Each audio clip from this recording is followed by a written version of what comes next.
Ah, Yo, yo, yo! Welcome back to the queue. My name is Izzy Quiet, a corporate-bound kuudere who just wants to be hikineet. And today, there isn't too much of a explanation, I guess, for what I'm doing. I'm just doing some figure drawing. And that's it. I was thinking, like, maybe I should have a more complicated plan for how I want to do my figures, because there's so many ways you could do them, right? You could do, like, your croquis. There's, like, channels out there. There used to be, like, Crocus Cat Cafe, which was it used to be on YouTube, but then because they were showing like naked models, they YouTube like restricted them. So now I think they're on Vimeo, but I haven't used Crocus Cat Cafe in a while. There's like gesture drawing party, which I've been meaning to try out. It's essentially like well,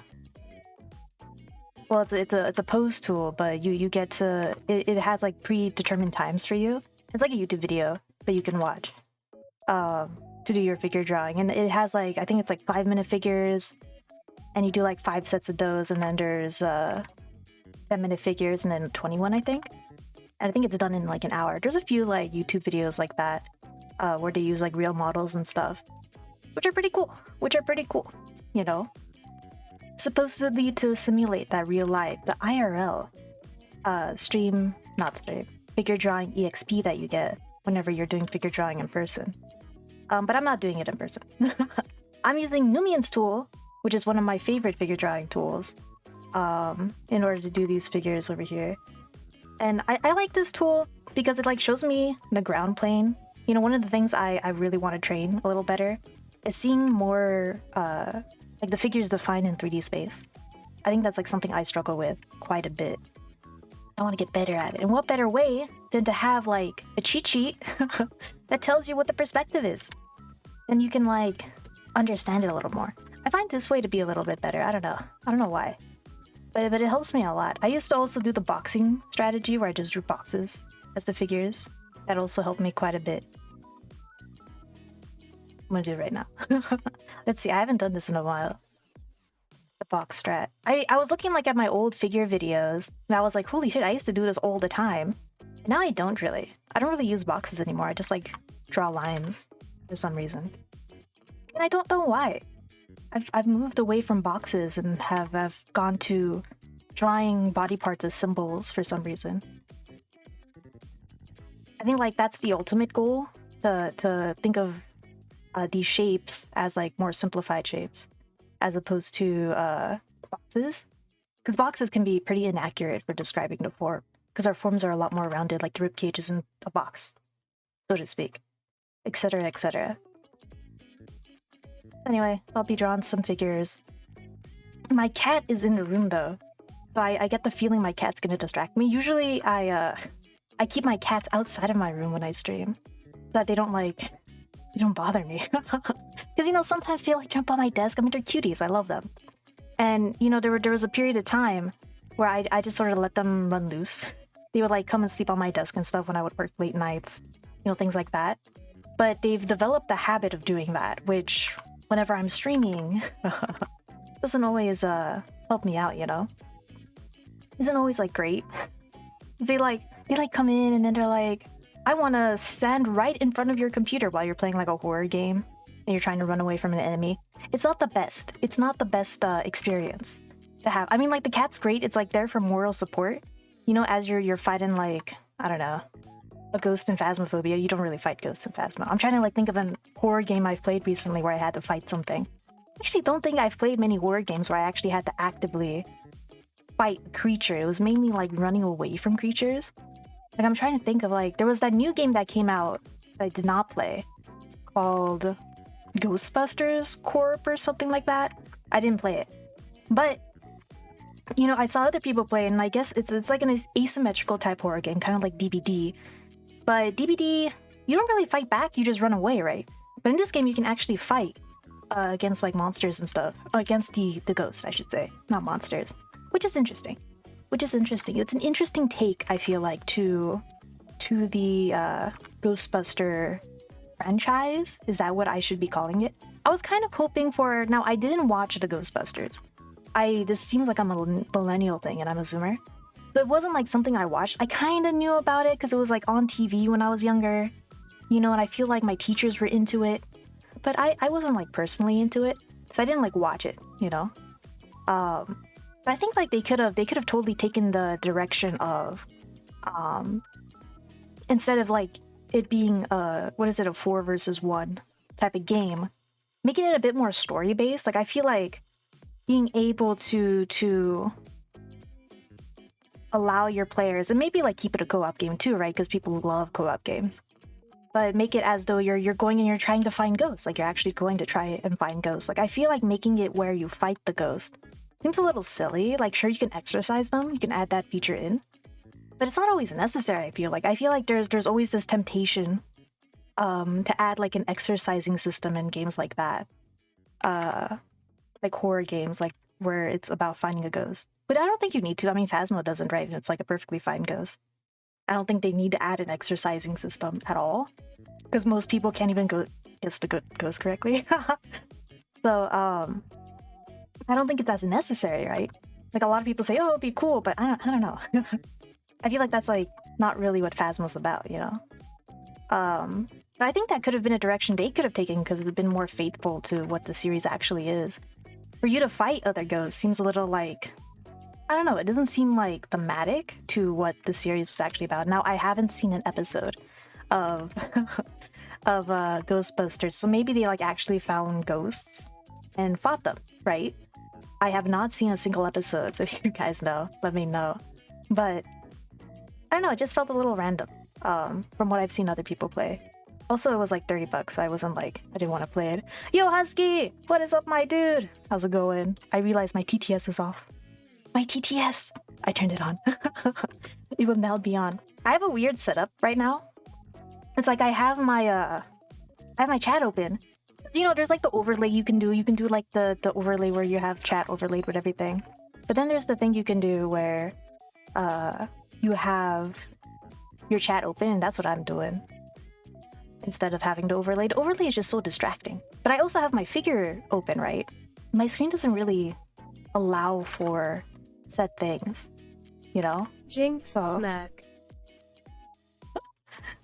Dude, I love that emote. That emote's crazy. Jinx made that. Did Jinx make those emotes for you? Or is that like Jinx's emote from their channel? Because it's pretty cool. I was thinking of emotes too, but I would have to use the BTTV one. Anything you can commission me for? Oh shit, those are hers, yo! They look really good! Oh, and she has the headpad one too! I love that. I love that. Ooh, commissions. You know, I'm trying not to do too many commissions because I work full-time, right? This is like the full-time worker's dilemma. It's like I work full-time and like I want time for myself after work, you know? I do some commissions for like homies and stuff, like when they ask. But it's like, it's really, really like exception basis, you know? Like my preference is obviously not to do commissions. I'm sorry. I'm trying not to do them. I want to like chill on my weekends. Because I can only really work on them on my weekends. I wanna hold off on it, you know? You know. I think there is a pressure though. Like I've realized this because I used to do them a lot more when I was in college. When I was working two jobs in college and I was doing school, I was like, man, I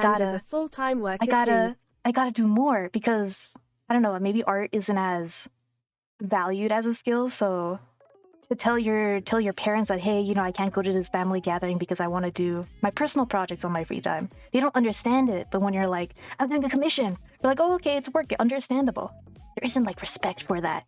To do just your own thing on your free time. But I think it's nice. I think it's nice to do your own stuff. You know, take some time for yourself.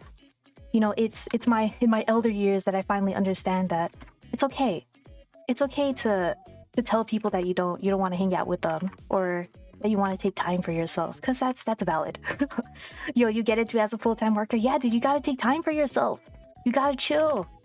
I'm full in support of chilling. And I've also realized, like, when I work on commissions and stuff, like it's great that I'm getting the EXP of working on a commission, but in terms of like growing as an artist, I feel like I don't grow as much as if I were just to like sit down and study something, you know?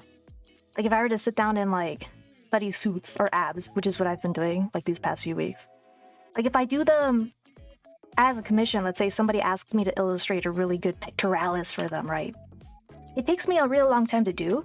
It ends up looking good, but I feel like I grow more if I spent drawing, doing like a more concentrated study than like just drawing one person as an example. Of course, there's exceptions. There's exceptions to the rule. I think for animation, I feel like whenever I do animation commissions, I feel like a lot more beneficial for me to do like, let's say in live 2D rigging, to just do like random projects, a series of random projects where I practice just mouth forms, instead of doing a whole project where I'm doing all the physics, I'm doing all the head rotations and stuff, which is cool, like you get a portfolio piece out of it, but at the end of the day, it's like, you're not really improving. Like you do like the same thing, you fall into the pit of doing the same thing over and over again. Because you're not really like practicing to innovate on what you already know. And I guess you could do it. Like I know some people are like very innovative whenever they rig, like they experiment as they're doing stuff. And I feel that way when I do motion design. At my job, I'm a motion designer full time. And I can do that with motion design. I think maybe because I'm more comfortable with it. But I'm a little more newbie on the drawing stuff. A little bit more of a noob. But I'll get better, man. I'll become a god. I'll be so good that I can like be super fast with comms. Then I don't even have to worry about it. Then I can like experiment as I'm doing a commission. Wouldn't that be crazy? Wouldn't that be insane? That'd be wild. But that's my dream. That's my dream one day. Also, my brother walked into the room. He opened the door and he just left.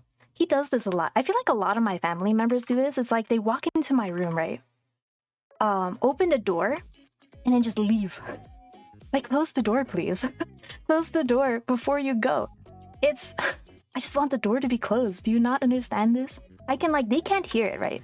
But I can hear everything that's happening in the hallway. I just have really good hearing, guys.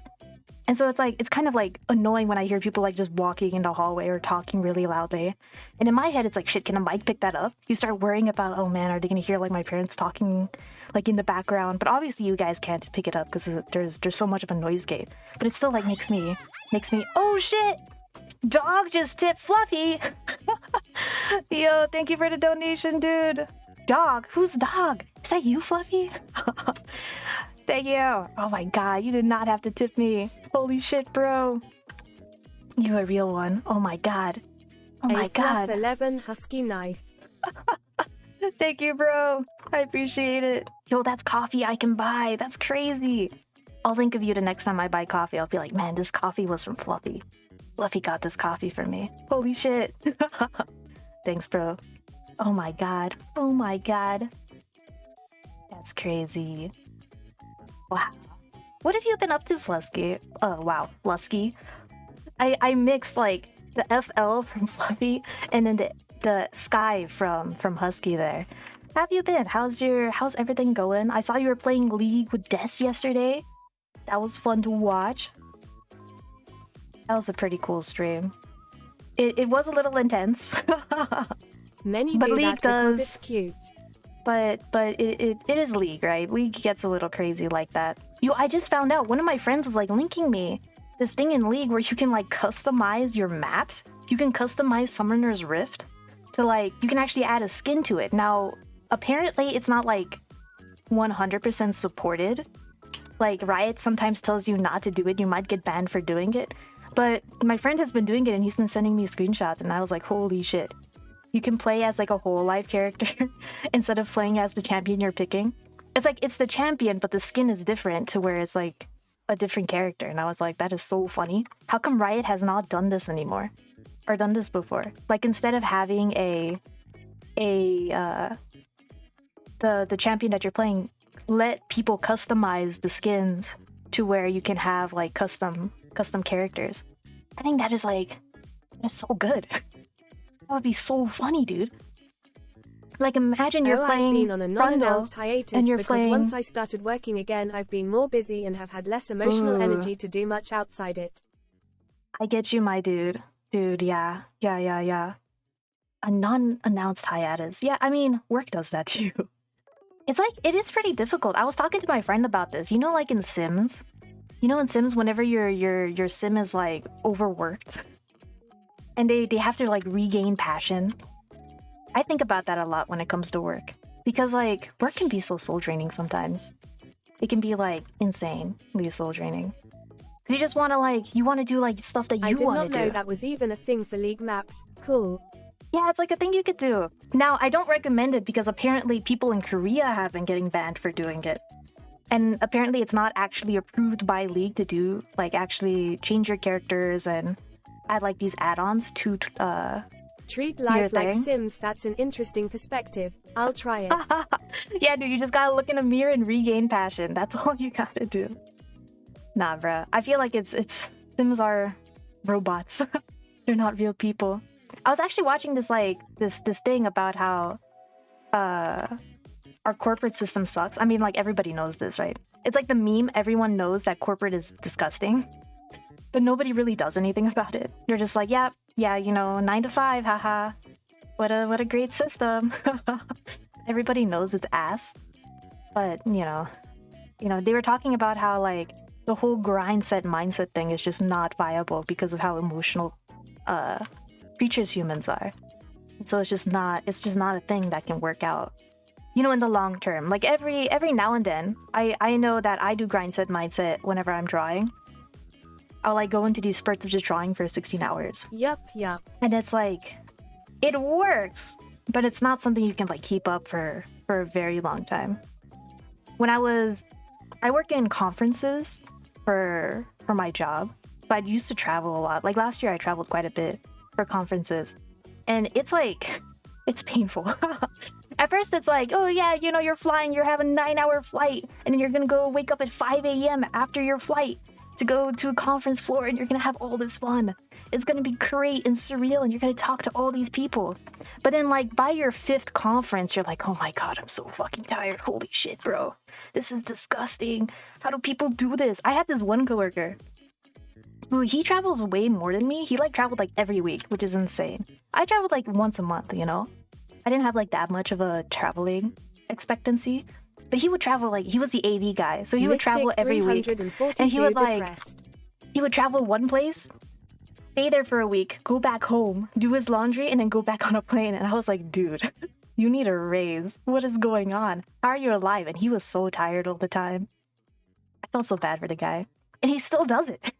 I don't know how he's still doing it. Like, don't you have kids, bro? That's insane to me. It's insane to me. Like, you can see how it, like, destroys you as a person whenever you, like, work too hard. It's not a viable thing that people can do. They should change the system, I think. They should reconsider, you know, is all I'm saying.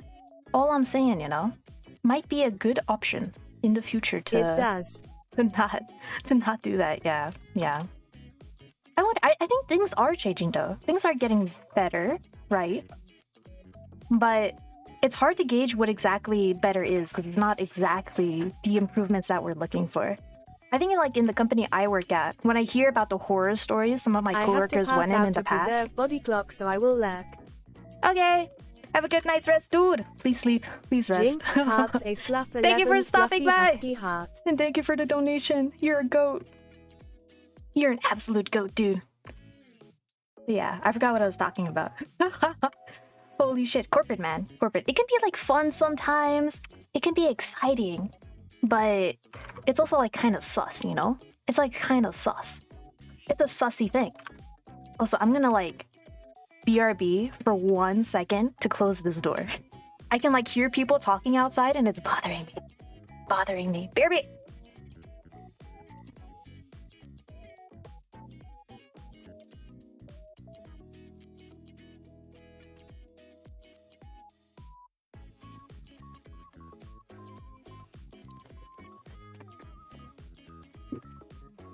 I've returned. I like speed ran that door closing. I also realized my brother came into my room to give me my other cat and then left. Why? Not both my cats are here. They're just chilling though. They're just chilling. They're not doing anything crazy. I heard them like hissing at each other earlier, like as I was talking about corporate, so I was like a little worried, but they seem fine. They're just like, I don't know. One of them like really doesn't like the other one, you know? But you know, sometimes they're nice to one another. It's like the weirdest thing. It's like sometimes they're super chill. I think they're related too. You know, it's the thing. They look very similar to one another. But one of them just like sometimes is like, don't touch me. Which, you know, respect your boundaries, right? The other cat should respect her boundaries, but he sometimes goes like, I want to play. And she's like, I'm old, I don't want to play. And hisses at the other one. And then I'm there like, guys, stop hissing at each other. Is this what being a parent's like? Maybe it is. Maybe at a smaller scale. You know, I feel like kids would be like, disgusting. Disgusting to deal with, you know? I had cousins, younger cousins, and I'd have to watch them sometimes. And I was like, this is the worst. This is the worst. Because they like cry. They like cry when they don't get like things that go their way, you know? It's like the worst thing in the world. And you have to be the adult when you're the kid too, you know? This is back in the day though. I'm no longer a child and neither are they. But it's just funny. It's funny. It's actually kind of weird to think about. Like, I have this intense vision of my cousins as like babies. You know, that now they're like 18, you know? It's like, holy shit, you guys grew up so fast. Or in my head, you guys are still like 13 years old, crying, pissing your pants. I guess most people don't actually piss their pants when they're 13, and neither did my cousins, but you know, same thing. This is how I envision it, you know? In my head, it's like, they're still the kids that I knew, you know? Now they're old. Now I'm old. I don't want to think about this. Anyway, figure drawing, guys. Art is so fun. What a fun thing to do. What a fun, exciting... It's actually like kind of nice to like do figures every now and then. I just like figure drawing. I don't know what it is about figure drawing, but it's just like so fun. It's so fun. And I like these shorter figures, mainly because it helps me... Really, my goal is to train my line economy, right? To make sure I'm using as little lines as possible to describe the form. And all that other big brain stuff. But I realize I don't really think when I do it. My head is empty right now. Maybe I should think more. Maybe I should like really describe what I'm seeing. I think that helps me sometimes. I don't do it though. Like even when I draw outside of streaming, I don't really like think. Is that maybe I just don't think, you know? Maybe I'm head empty all the time. But it's not like... I don't know how like effective it is for educational reasons than to not think while I'm drawing. But I feel like it's fine. Maybe. I think like I'm gonna switch up a little bit and just draw lines. So I can at least draw the ground plane in as well. Since they're 30 seconds, I don't have like too much time to do that. And my goal is also like learning perspective. Line economy and perspective, right? So maybe drawing in those planes will be helpful. Yeah, it can also help me like choose which landmarks I want to use. It makes like visually makes them look less like appealing, but I think from a understanding perspective standpoint, it's nicer or it's more helpful to do that. Like maybe I just draw the legs instead of like the whole torso or something. You know, pick and choose what you want to do. Also a option. Look at that. Look at that pelvis right there. That's just the B. Amazing pelvis. Oh, just let's not look at that actually. I think I'm gonna fill this page with 30 and then go 45. I think like adding the extra 5 seconds is nice because you think about the pose a little more, or you look at the pose a little more before you actually draw it. Which with the 30-second ones, I just kind of have to like draw as I look at the drawing, you know. Maybe I should spend some time looking at it though. Would that be better than 5 seconds looking at it? And then the other, oh shit, this is math. 20 seconds? Okay, 5 seconds looking at this drawing. What is happening here? He's punching someone. Okay, I got this. I'm a gamer. I can draw someone punching someone. Let's go. So I've talked about this before. I can't like show these drawings because they're like naked people. I don't think Twitch will be happy about that. But I would love to one day be able to, because it's like you guys can see what I'm drawing, you know?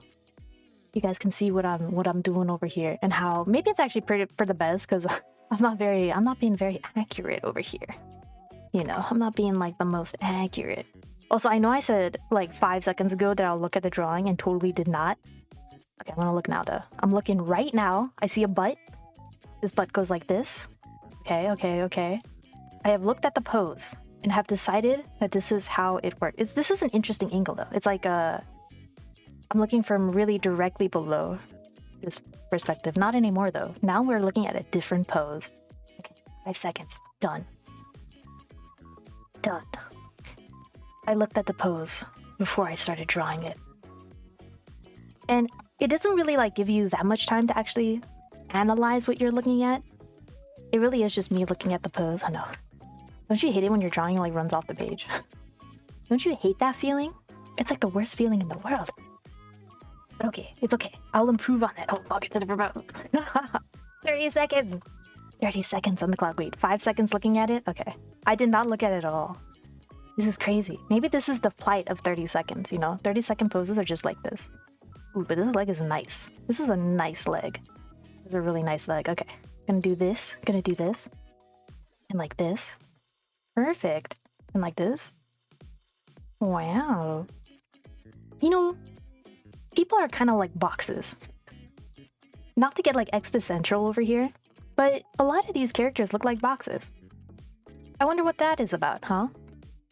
Is it because I've done too many draw box exercises that I'm just like, huh? Is box just life? Box life, maybe? Maybe I should also draw the horizon line. Will that help me? Maybe it'll help me get the perspective a little bit. Place these landmarks a little better. Like there. Yeah. Oh, fuck. I didn't mean to do that. Some of my shortcuts are really close to the fill shortcut, which is F. Yeah, it's F. But I have to press... I changed it so some of my keys. My eraser is on Z and my X is on the brush I use. But sometimes I like overshoot my fingers. I'm not gonna draw this one. I'm already like out of time. And I pressed the wrong button. I pressed the fill tool and then suddenly you get this, or like this. Wait, what button did I press? D? No, G? It's G. I overpress and I press G.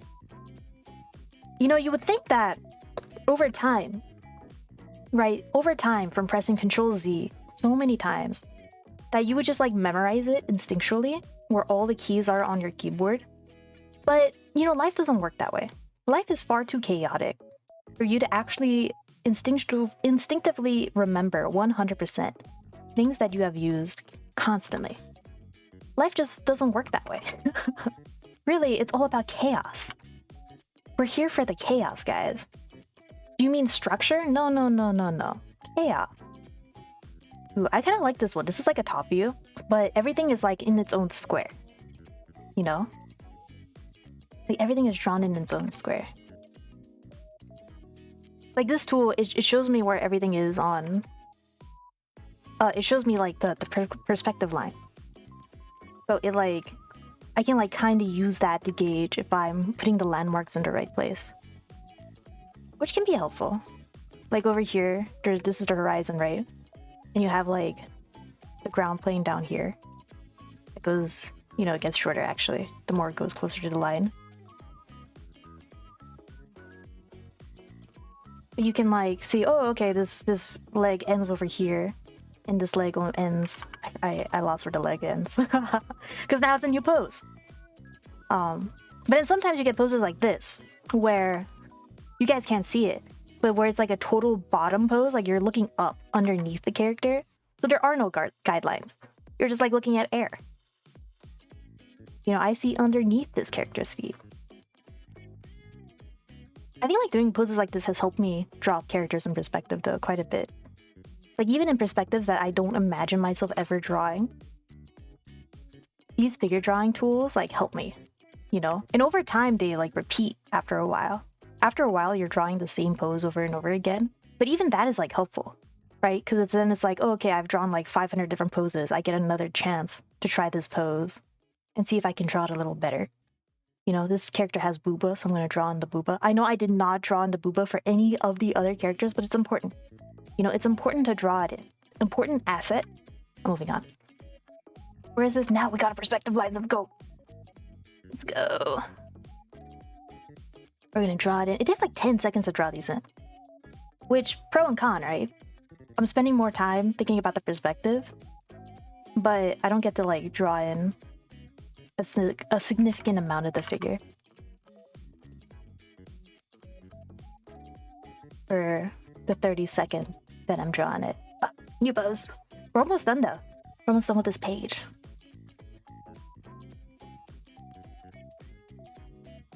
Okay.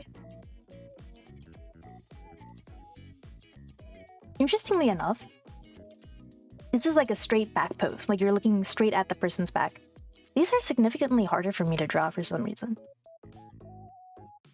Like I've gotten so used to drawing all these dynamic poses where it's, but when you have to draw like a really straight pose like this, it just looks weird. I was like, really? Is that what people look like? I don't know why. I don't know why it's like that. It feels so like, I don't know, you know? Alright, there's a thing over here. There's a thing over here. There's a... oh fuck. It's going into the other drawing. Who cares? I will overlap these drawings. I can see what it looks like. It's totally fine. Okay, I think we're done. Look at that. Amazing. Time to go. How do I stop this? Start? No, stop. Tab 45. We're moving on. We're making great tides, guys. We're going to the next level. Maybe I should zoom in more. No, this is perfect, actually. I always have this tendency to zoom in. And it makes me draw a little bit smaller, so I fill up more in the page. But then it just takes forever to fill up the page. You know? Should I approach the 45s a little differently? Maybe I should spend a little bit more time thinking of like what perspective it's in. Maybe I should actually look at the drawing this time. I know I was saying that I'm totally looking at drawing. I wasn't. I was not. I was just lying to you guys. But this time I will. This time I totally will look at the drawing. Okay. We got a perspective grid here. I will draw that in. We got a line here. Okay. And a little line over here. Hashtag perspective. And then this person, it looks like a shocked pose. So maybe like this. Right? Maybe I should also like look at the feet. Maybe I should focus on the feet first. Feet are important. Right? I'll put a foot over here. There's a nice shape over here. And I'll put a foot over here.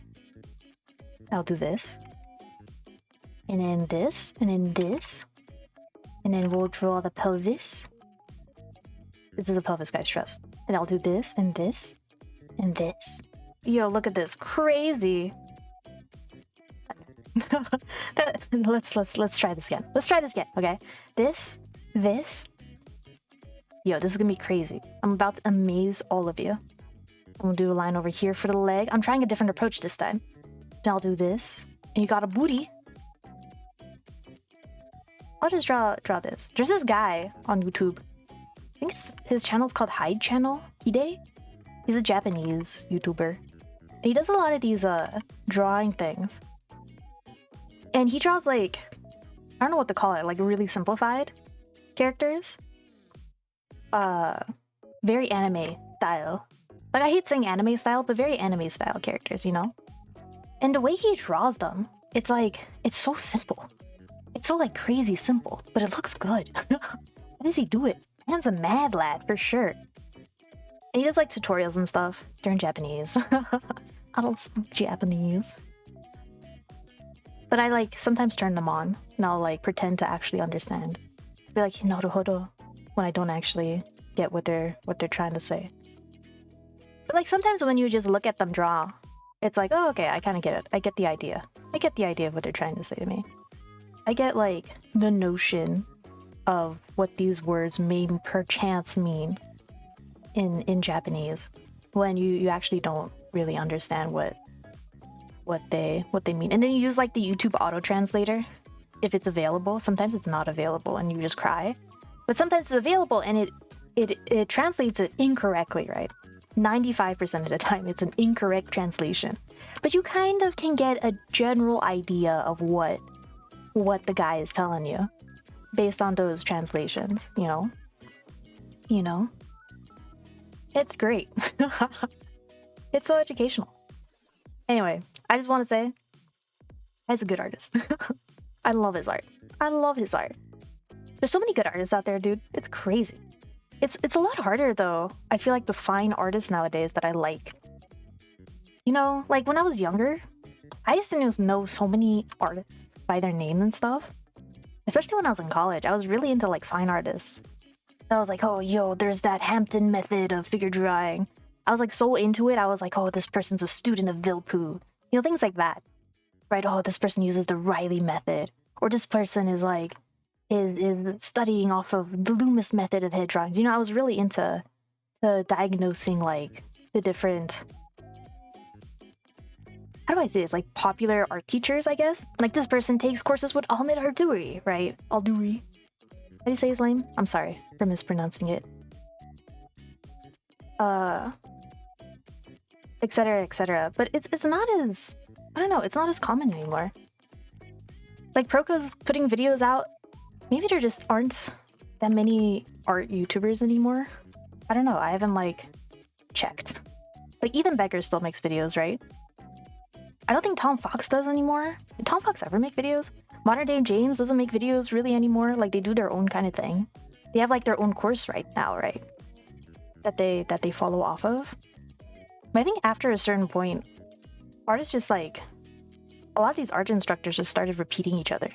Like it's the same, every video you click is just the same thing. After you like generally understand what the fundamentals are, it's just like, yeah, this guy's saying the same exact thing that this other guy said. Just like maybe in a different way. I don't know. And they all like are asking you to subscribe to their, which, you know, all the power to them, right? Guys deserve to make money. These art instructors are doing God's work, you know. But a lot of them just ask you to like sign up for courses now instead of teaching you. There's some good ones though. There's some like nice ones, like Cynics. Cynics' old videos are just awesome to watch. I haven't watched any of his new ones though. I know he also streams. I sometimes watch his stream. He's a funny guy. He's a funny guy. And then TB Choi, right? TB Choi like streams her homework reviews for like her character design class and stuff. I've watched those. I had a friend who took the character design class, so I was like watching the critique on her work. I was like, oh, you know, that's cool. That's cool. I love TB Choi. TB Choi is amazing. Another good artist. But I don't know. I feel like a lot of the artists I used to follow when I was a kid, they still kind of post. Some of them stream. But they don't feel as relevant anymore. I don't know what it is. Like the magic has faded. The magic of DeviantArt has faded. And it's not the same. There's like not the same community effort that was on DeviantArt that there is now on like what is it, on Twitter? Like there's kind of was on Discord. Like I'd say like the past few years, there was like a huge push for everyone joining Discords and having like this art community on Discord. That's kind of died down. Like you hardly meet new people now on Discords. Like if you're on like Hyun's Dojin, is that how you say his name? Or there was the open animation thing that happened that also died down. It's just people, I think like the biggest thing is people don't see results of improvement when they join these Discords, that they just stop engaging in them. Or people are just shy. that could also be it. Or these Discords were never managed in a way where they could be as engaging, and so they died down. And now there's just like smaller groups, which I understandably are just better and easier to manage, but they're all like behind paywalls now. It's like if you want to be a part of this person's group, you gotta join their class. You gotta sign up for their class, which is great. You know, it's like you're learning. I think that's a better way of learning, but the community aspect is gone now. It doesn't feel as like you're connecting with new artists anymore on like a personal level. I don't know. Though I am excited because March is coming up, and that means the 2023 version of Chemo will be happening. For those who don't know, Chemo is like, they started it 2 years ago? 3 years ago? I'm gonna flex and say I've participated every year. just a little flexing over here. But it's essentially like this Discord group that opens up every March. And it's only open for that month, and you have to post yourself working on figures for that month. Otherwise, you're kicked from the Discord. And it's like you gotta post your figures. You gotta do your figure drawing, or otherwise you're gonna be kicked. And it's great. I love it. And you meet so many new people. It's fun. But then after it ends, you like never talk. You guys never talk anymore. It was so funny last year. It was like It was like there's all these people I talked to the year before then that were just like, oh hey, I remember you. It's like, yeah, it's been a year, what's up? It's like you guys only ever talk during chemo, which is like kind of funny. It is also kind of funny because it's like a what is it, an ephemeral relationship, you know, that you guys create. It's hilarious. I think it's funny. The temporary relationship. But not the same, I guess. I guess like maybe it's just like that. Maybe art relationships are meant to be ephemeral, not meant to be long lasting. Just part of your art journey. I don't know. Maybe that's why these community efforts never like really lasted for a very long time. Even the animation discords I was in, I didn't like talk too much in it, so part of it's my fault. But you know, I'm still in them and they're just dead. Nobody talks in them. Nobody like converses. I feel like most people, what ended up happening is they would make their own smaller friends groups and then just create their own private discords for those specific friend groups. But like projects and stuff, there used to be a lot more collabs to happening, but I don't see them as often now. Every now and then you'll hear about one, but I don't know. Either everyone's just working on anime now from these discords I used to be a part of, so they're just busy. Everyone has a job now. So they're just hey, their time is taken up. So they can't do collabs anymore. But or like there just isn't somebody there to organize it anymore. You know, all the people that were organizing things are just busy. They can't anymore. We need like a good leadership. I think that was what is also like kind of missing from these discords. It's like there's often a leader, right? The person who like owns the disco. But if they're not active in it, other people are just not that interested in engaging themselves. Gotta have that engaging leadership. And yo, it's kind of crazy now that I'm thinking about it. It's kind of like that in Corpo as well.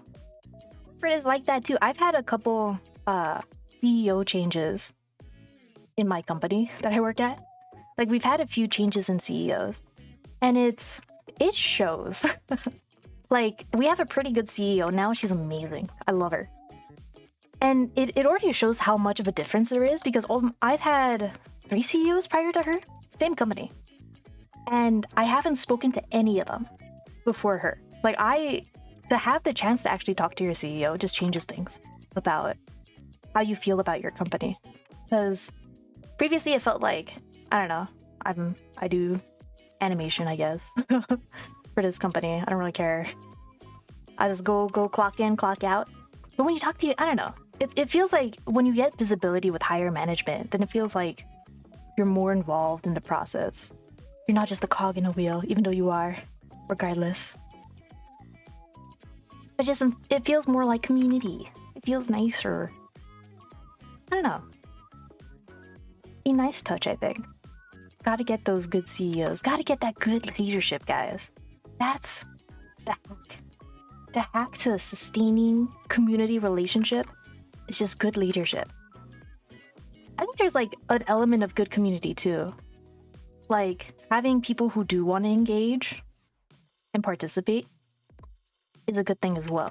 Like good leadership and good community. And when those two things line up, dude, you're peak. You're gonna have a good time. You're gonna party. I was actually joining quite a bit of discords for research purposes. You know, because we were thinking through like, how do we create a really good Discord group, right? For VTubing stuff. Hello. And I joined, yo, Wolf, what's up? How you doing? I joined quite a bit of discos just to get an idea of like what the bigger like streamers were doing with their Discord groups.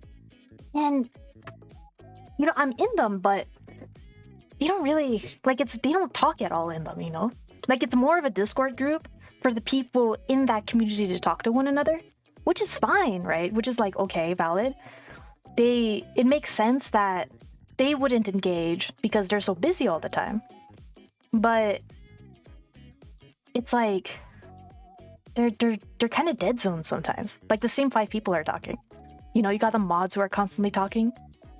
But then from a standpoint of like new people starting and trying to be engaged, it's a lot less in Discords where people don't actually engage a lot with their viewers, like directly engage. I don't know. I mean, they probably don't have to do it, right? Like, again, Discord is more like a nice to have in their cases because it's just like they're already big. But Doing well. it's interesting to How see. goes it? Interesting to see. Hey, I'm doing good too. I'm doing amazing. Yo, I'm gonna drink some coffee. I have coffee. Dude, guys, I bought an espresso machine. I've talked about this before. I bought it for my parents. It wasn't for me. But it's basically for me. Like, I told my parents it's for them for Christmas, right? Like, Merry Christmas, here's an espresso machine. But the reality is I bought it so that I could have it. Because I've been asking and trying to convince them to get an espresso machine for years now. Literal years. I'm like, dude, my coworkers keep talking about this espresso machine they got. And it's amazing. It's absolutely amazing. And then my parents were like, we don't need another coffee machine. We already have a Keurig machine. What are you going to do with another coffee machine? But then they went over to one of their family friends' houses, and their family friend had an espresso machine. It was a different model than the one I wanted. But my parents were like, dude, we had an espresso the other day and it was so good. It was so good, so we want one. And I was like, say less. I am ready to make this purchase. And so I bought an espresso machine. They finally seen the light. They've finally seen the beauty of espresso. And so, espresso's so good. It's so good, I'm gonna take another sip. Do you guys like espresso? Do you have drinks that you guys like? Because espresso is so good. It's so good. It's like the best. I feel like it depends. I haven't had too many sugary drinks recently. Like for 2-3 years now. I'm trying to think of when the last time I had like a latte was. Maybe in college? Oh, you know what? I had a pumpkin spice latte last year. Nikki bought me a pumpkin spice latte and she shipped it to my house. On stream. It was kind of funny. So that was probably like the last sweet drink I had. I mainly just drink things black. I don't know what sweet things taste like anymore. I also don't really like eat candies and stuff. Or like sweet foods. So I just like I don't like consume sweet things. I know like some cultures have like they have meat, but their meat is sweet. I know some Asian cultures do this. They'll have like sweet meats, like I don't know, what's a sweet meat? I'm trying to think. Is pad thai sweet? I think pad thai is kind of sweet. There's like the chicken, what is it? You know, the Panda Express one. The chicken that's like orange chicken, there you go. That's like kind of sweet. Or they have like barbecue, during barbecue or yakiniku. There's like sweet sauces you can put in your things. And for me, culturally, eating meat that's sweet is like weird. Like it's not something my culture does. Normally we just eat like not salted or not sweetened meat, you know? Like sweetness plus meat is an anomaly in my family. But I never had them when I was growing up. I still don't really have them. I think the one time I've done sweet plus meat is one time I slow cooked pork. Was it pork? It might have been beef. It's been a while. And I put honey and garlic. I drink my coffee with oat milk or sometimes make Cuban coffee. That was like coffee. my... Oh shit, yo! Cuban coffee is so good, dude. It's so good. I had Cuban coffee when I was in Puerto Rico. Not Cuba. Puerto Rico. They had like... There was this coffee bar I went to. And they were like, this is Cuban coffee. I was like, this is amazing. It was really good. Honestly, coffee and PR was amazing. But I feel that, yeah, you use a milk substitute. I feel like a lot of people have been using milk substitutes recently. Nice. Like, isn't actual milk like bad for you or something? I also don't drink milk. So I don't know. I do not know. I used to drink a lot of milk when I was younger though. Because I ate a lot of cereal when I was younger. I don't do that anymore. I just eat eggs. My breakfast is egg. I had an egg today. And then I had avocados. My diet, guys. Eggs and avocados. I also had rice. These are just really plain things. Like I didn't have like an avocado salad or anything. It was just like an actual avocado that I got a spoon. Well, I got a knife first and I cut it in half. I put the knife in like the seed to take the seed out, and then I got a spoon and I ate the avocado like just like that. And it was pretty fucking good. Avocados are so good. Avocados are like, I don't know what I would do without them. When I was younger, I didn't eat them. Like I didn't really get them. My parents never bought them. But now it's like, I don't know, these past few years, I've understood the beauty of an avocado. Then now I eat avocados. I also did not like rice when I was younger. I was like very anti-rice. I was like, rice is gross. Why do people eat this? But then when I got older, I was like, rice is actually pretty good. I take that back. My tastes have changed. I guess your taste does change too as you get older. When I was younger, I would eat a lot of sweet things. Not a lot, but when I would drink my coffee, I would drink it sweet. I actually didn't eat that many sweet things now that I think about it. Like I haven't had complicated flavors of ice cream. I'm like trying to think what the most complicated, like maybe like mint. Mint chocolate might be the most complicated flavor I've had. Although, you know, when I was in college, there was a phase where all my coworkers really liked, I was in charge of going to Walmart in the mornings as I was driving to school. My school was like an hour away from me. So I would like drop by Walmart at 6 a.m. in the morning or 7 a.m. in the morning. And I would buy ice cream from Walmart because we had one of our clients was they were a candy shop, right? And we did all the branding for them back when I worked at the design studio. And they had an extra ice cream machine. They also had like candies, flavored ice creams and stuff. They had a variety of ice creams that they would sell in their shop. And they had an extra like ice cream container thing.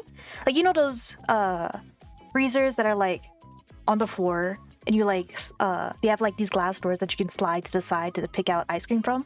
They had an extra one of those, so they gave it to us. And my job was to go, you know, every like now and then, like once a month, go and restock the machine. You know, just for funsies, I just took that as a responsibility for myself because the last person who was doing it left the company. And so they were like, oh, can you do it? And I was like, yeah, sure. That sounds hilarious. I'll do it. And so the money that people would spend, it wasn't free. Like you had to pay $1, but that's still considerably cheaper than like buying, you know, a whole pack of ice cream. But people were really into these strawberry shortcake ice creams. And in my head, I'm like, strawberry shortcake. That sounds disgusting. That is the grossest thing I've ever heard of. I'm just not a fan of strawberries, you know? I was like, this is probably just gonna be like this weird, super sweet thing that does not taste good. But then I tried one, you know? And it was the most delicious thing ever. There's also like cake varieties of this. There's like an ice cream cake, strawberry shortcake version that we would also like buy cake for people's on their birthdays. We would like group everyone's birthdays for the month and we would celebrate like halfway through the month everybody's birthdays of that month. And so we would buy cake for them. That was also my job to go buy cake. And everyone would like want the strawberry shortcake cake. Like everybody loved it. And so we would like every month we would just buy the same cake for everybody. It was really funny. But you know, everybody liked the flavor and you know what? It tasted really good. But then I started going on keto. I was in college when I did keto. And I stopped consuming sugar in its entirety. And then I'm not on keto anymore, but I still don't really eat sugar. I don't know. It's like bad for you, you know? I also just don't crave it anymore. I don't want it. Every now and then I will though. Every now and then I'm like, I need chocolate. I need dark chocolate. I need it so bad. But I don't want like crazy chocolates, you know? I don't want like anything added to it. I just want like a plain dark chocolate. Wasn't there like a thing? There was like an article recently. Don't quote me on this. You know, I don't know anything about science. I don't know anything about like health reasons or anything like that. But recently there's been like a lot of things that people are finding are actually like, I mean, it's not a surprise. They're actually like bad for us. Like, what is it? There was like that whole thing about gas stoves being like super bad, right? Like, I can't remember why, but I remember it was like trending on Twitter. Like gas stoves were like trending on Twitter and people were like, don't buy gas stoves. And then there was apparently there's like lead in your chocolates or something. Like popular chocolate brands put lead in your chocolate. It's just kind of funny. It's funny that it's like, yeah, we're probably killing ourselves. It is true. It is true. Hot dogs are pretty bad for you too. I feel like there's a lot of foods that are actually just really bad for us and are just commonly sold food items in the grocery store. And I think like you vaguely know they're bad for you, but Yeah, I used to drink a lot whole milk as a kid. But it's like, what are you gonna do? You're not just gonna sell your stove. You're not just gonna change your stove for an electric stove because you have to change the whole system, right? Because you have a gas stove, and you gotta like take out all your gas systems and put in an electric. It's a complicated process and it costs a lot. I don't know. I don't know what the answer is. Like, do you just switch it up? You used to drink a lot of whole milk as a kid. I did too. I don't drink milk anymore though. I don't know what it is. But you know the Got Milk campaigns? I don't know if you're based in the US, but in the US we used to have, like at schools, these posters that would be scattered around the school. And it was like a popular celebrity from Disney Channel. I think like there was some with Miley Cyrus. There was some with like, by the way, Miley Cyrus, not to go on this tangent, did you guys hear Miley Cyrus's new song? And it's called Flower. Absolute banger of a song. I was watching the music video the other day and I was like, wow, this is so good. Anyway, they would have like these Got Milk commercials and it would just be posters that would be scattered around the school being like, essentially trying to insinuate that milk is good for you. And so there's like this cult mindset now that milk is like good for you, but people are discovering that actually some people, it's not. It's like not universally like good. You know, it's not like actually a good thing. I remember it's those so Got interesting. Milk stuff. Yeah, you remember those? Do they still exist? Is there still a Got Milk campaign? That was like such a weird cult thing. Like, it didn't feel like very cultish in the moment. Like, it's just like, oh, okay, you know, got milk. But the fact that they were like trying to instill that into kids' brains when you're a kid and you're like seeing these things and you're like, oh, milk is good. I see Got Milk commercial all the time. But actually, it's not. Actually, it can be bad for you. But it's very interesting. I wonder if there's anything else like that. Like, I feel like milk was probably the best way of seeing it. But I don't know what else. I'm trying to think. Maybe I should Google it. I feel like this is a funny thing to Google. Cultish commercials in America. In American culture. 10 cult commercials everyone should see. I'm Googling it. I'll let you guys know what I find. Scotch tape. I don't know if this is it. Maybe I should do like got milk. Like got milk. Top 10 Got Milk commercials.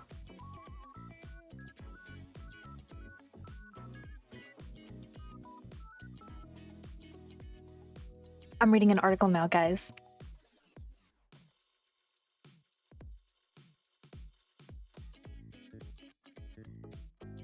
Oh shit. I'm reading like, did the Got Milk advertisement campaign succeed? Drinking fresh milk is through modern phenomenon.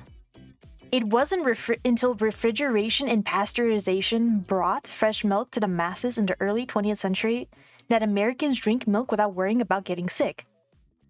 Farmers began producing so much that after World War II, there was a nationwide surplus, so the federal government got involved. It bought up excessive milk, which wound up in government cheese and on cafeteria trays via National School Lunch Program, created in 1946. Wait, this is so long ago, though. I want, like, 2000 stuff. You think I was alive in the 1940s? I wasn't even alive in the 1990s.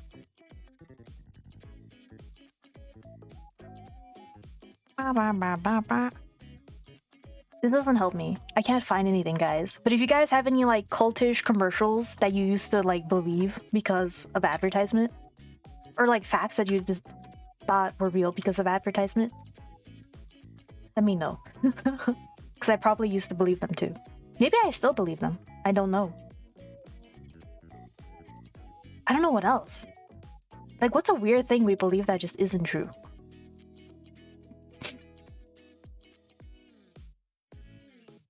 What's a weird thing?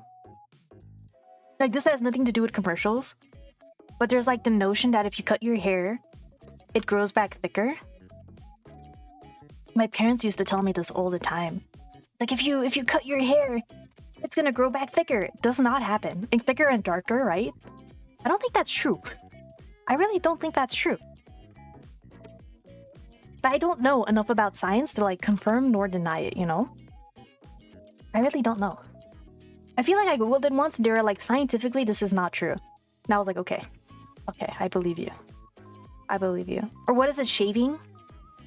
Doesn't like, if you're a guy and you shave your beard, or you know, if you're a person who has a beard and you shave your beard, it doesn't like make your hair grow back faster or anything. I feel like that was another one that was just not true. What's another one? I wish I had like a robot assistant. I know this is random, but I was like trying to look into Cortana, into using Cortana like as something, as like a AI, not an AI, but like a assistant that I can ask questions to. Maybe it is an AI. Technically it is artificial intelligence, right? That can just answer my questions on stream. Because I have so many questions, dude. I have so many like science-based questions that I want answered. Oh shit, Sway, thank you for the lurk! Appreciate it. But I just don't know the answer to. Like how I want to learn things. I want to learn like scientific facts right now. I guess the worry is like, it'll use like articles from Google, right? To answer my questions. But how accurate will it be? How accurate will it be? I wonder if I can get like Siri for PC or something. Or something similar, right? Where I can just like have, and maybe not call it Siri, but it'll answer my questions as I come up with them. I think that'd be funny. Funny and educational. My two favorite things in the world. All in one. Combined. Slammed together. In a pretty package. Just how I like it. I would love that. But I don't have it. So I actually have to physically Google things. But you know, when you're doing figure drawing. Oh shit. Dude, this is what I'm telling you, Sway. If we had this AI tool, we could have figured this question out. We would have had this answer instantly. But we don't. We do not. We do not have it. We do not have this answer. Cortana, are you listening right now? I tried using Cortana. I like tested it, guys. I tested it to see if it was a viable tool I could use, but it kept doxing me. Like some questions will for some reason lead it to tell my address and just read my address out loud. Like not my actual address. My location services are off, so it doesn't know my actual address, I hope. But it'll like dox where I am in the world, you know? Like really specifically. I'm like, dude, can't you just not do that?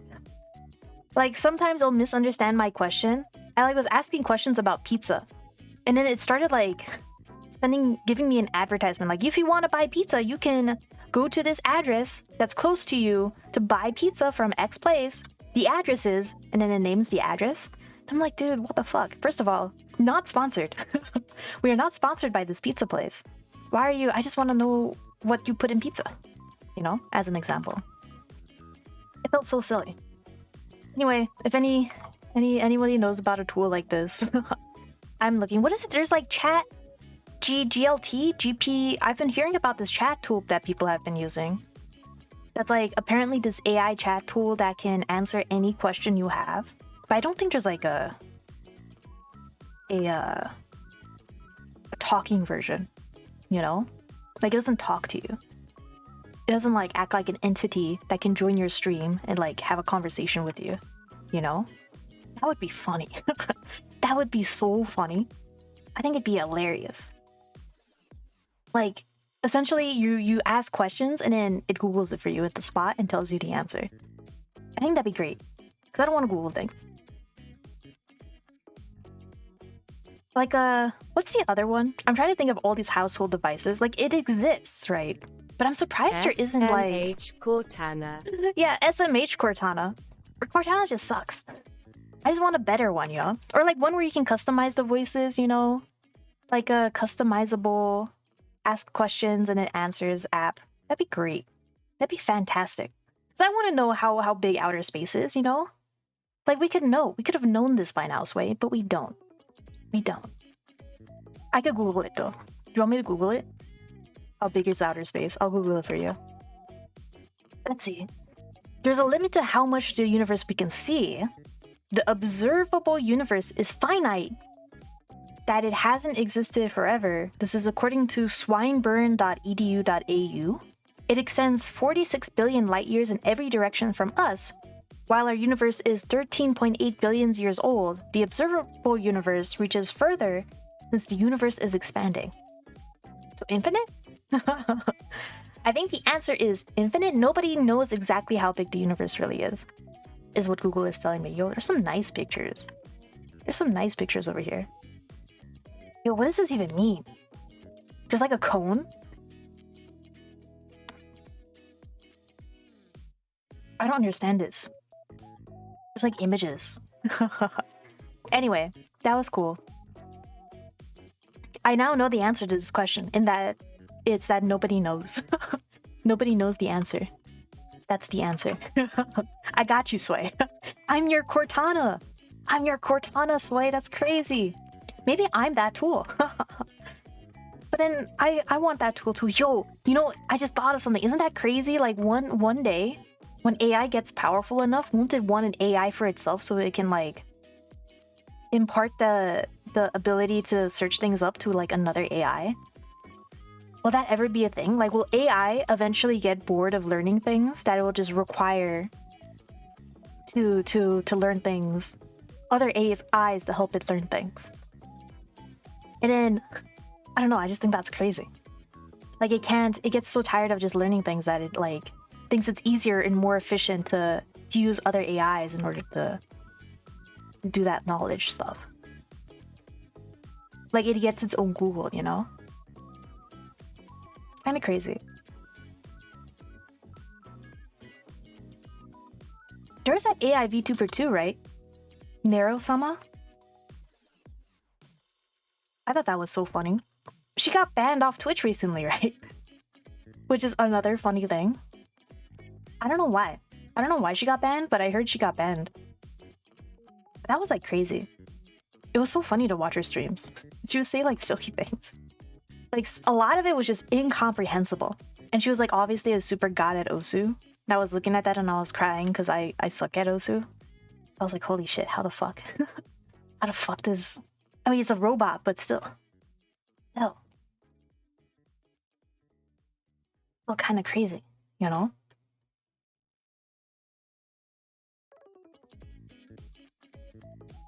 Anyway, I'm almost done with this page.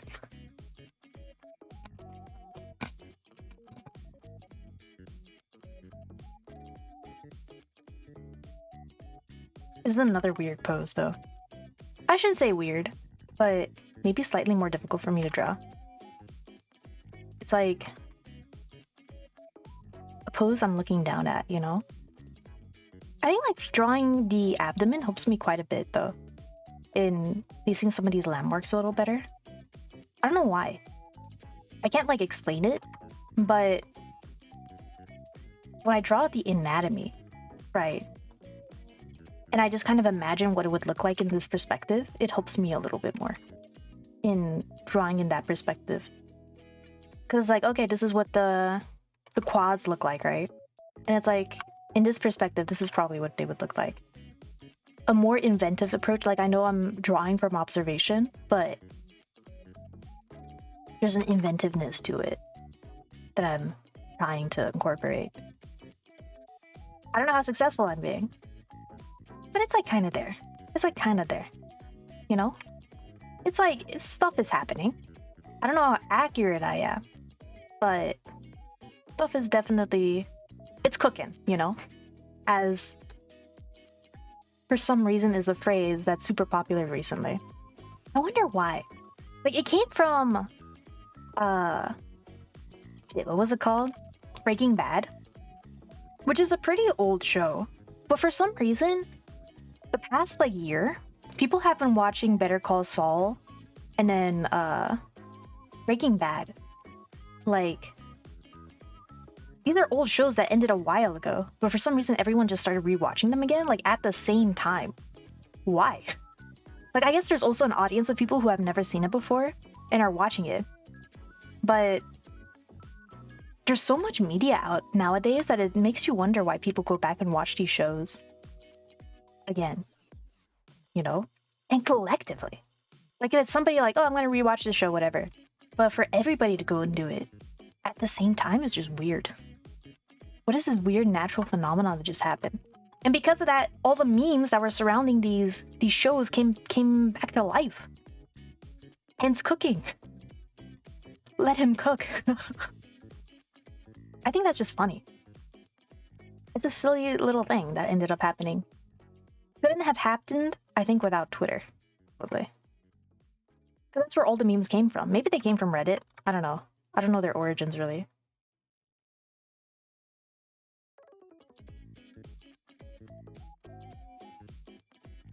I don't really know. If we had our Cortana, we could have found out. We could have asked Cortana to tell us about memes. I need to figure it out, guys. I need to figure it out. We need this tool, obviously. This is what we're missing in life. Is like an assistant that just answers questions for you. I think that'd be so funny. I think it'd be hilarious. Most hilarious thing in the world. But alas.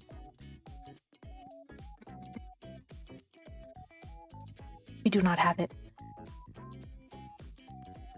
We do not. The last meme I saw was actually the gas one. There was this one where people were like making fun of the gas thing, where, you know, like gas is bad for you.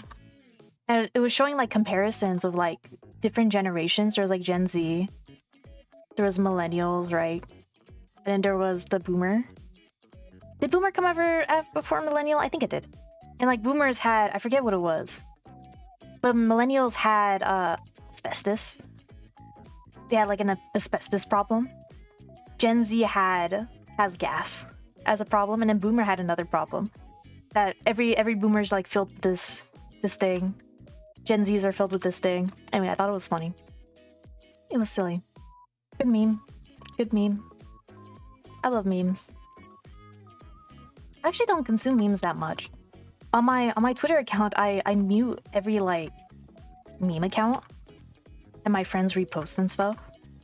I just want to like open my Twitter and see art. My goal is just like to see art, you know?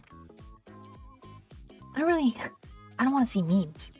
Because sometimes like, even when you go to latest, or when I keep my stuff on home because I see more like art that way. Because when you go to latest, it's just like people, you know, talking. People like typing. Because all the posts that the people you follow like do show up in latest, which is great. I guess like people want that. Some people want that. For me, it like sucks. I just want to see art and I just see text. And I follow like 5,000 people, right? Not all of them post art. I don't want to see text. I just want to see art. And so going to the homepage, it just gives you art. It just gives you art. And then when you mute all like the meme pages and stuff, it stops recommending them to you. And so you just get like art recommendations. Anyway, when you're on latest, you just see memes. Which, you know, pro and con, pro and con. I have a couple Twitter accounts though. I have like the one I use for VTubing and animation. And I have like a separate one that I use like purely just to follow other VTubers because I can't on my main account anymore. Then there's Red Lily Studios. For that one, I just like follow pure Yuri artists. Cause I don't know, I feel a little weird about liking Yuri posts on my main account now. I don't know why. I'm just like, a lot of these Yuri posts are like NSFW, you know? I don't want my viewers to like see that stuff. Cause a lot of them are kids, dude. I want them to like log into Twitter and they just see like two girls banging. I love seeing that, but I'll keep that to Red Lily Studios. Because our followers there love seeing that too. And obviously I have an H account to like H posts. So I can't do that on my main account either. I feel like the more VTubers I know that follow me, it's mainly for them too, because I don't want them to think I'm weird. Like, yeah, I'm liking like weird art, but it's just because I think it's cool looking. I just think it's cool looking, you know? I just like how good it looks. So I keep that on a separate account. And I think it's nice. I think it's nice to have separate accounts for things. Because if I ever get bored of one account, I just go to the other one, you know? You know. And it's great. Best thing in the world, really. I would recommend it. Oh shit. I pressed the wrong brush again. I keep doing that. I need to stop. Okay, we're almost done with the 45 though. Can we go to 60? We should be good. We should be Gucci. I've been thinking about what horror games to play recently. There hasn't been a game that's like appealing to me. I was trying to find a game to play today, but I was like, I don't know, there aren't that many games I want to play anymore. Like, I guess Phasmo, but I already played Phasmo, you know? I want to play a different game. I'm looking for games to play, guys. I also don't want to play a game that's going to take me too long. Like, I want to do my MMO thing still, where I just play MMOs and try to get a max in them. Like, that idea is still an idea I want to pursue. It just feels like such a commitment. Like, I feel like I have to stream that a little more. Otherwise, it's gonna take years. MMOs are such a grind. I kind of have an idea of which MMOs I want to do. For that though, like I wanna max Vindictus. I wanna get the max level in Vindictus. I wanna do BDO getting to max. Cause I'm pretty close. I have like 2 characters that are like basically max. They have like, what is it? 4 more levels? 4 or 5 more levels before they are. But I don't play it anymore. I don't like play it that often. You know, and then because I haven't played it in so long, a lot of my like newbie packs have run out. So I like have to create a new character, you know? Which I'm fine doing. But I have to do it, and it just takes a lot of time. And you know, with BDO, you have to grind for some hours. You have to grind for a couple hours. For days even. To level, to get to max. Get to max level. It can be painful. I also play on C servers for BDO. For no particular reason. So I don't know how that will... Maybe it's like nice too. One thing like I don't like about streaming MMOs is that sometimes people will like... I don't know, they will like come to stream. They'll like come and they'll try to like... I don't know, show off their characters, which is fine, I guess. It's like fine, but it's like weird. I don't know how to tell them like I don't want you on my... I just want to like do my own thing, you know. I just want to level, you know. Like it's cool that you're flexing, but I really don't have that much, but I can milk out of this as content. I don't know, I don't like it as much. But we are off to 60. So I don't know. I have like these mixed feelings about it. After a while they stop, but every now and then people will be like come on and be like, hey, do you want to stop everything you're doing and do an instance with me instead? And it's like, no. How do I say no to you? I don't want to be mean.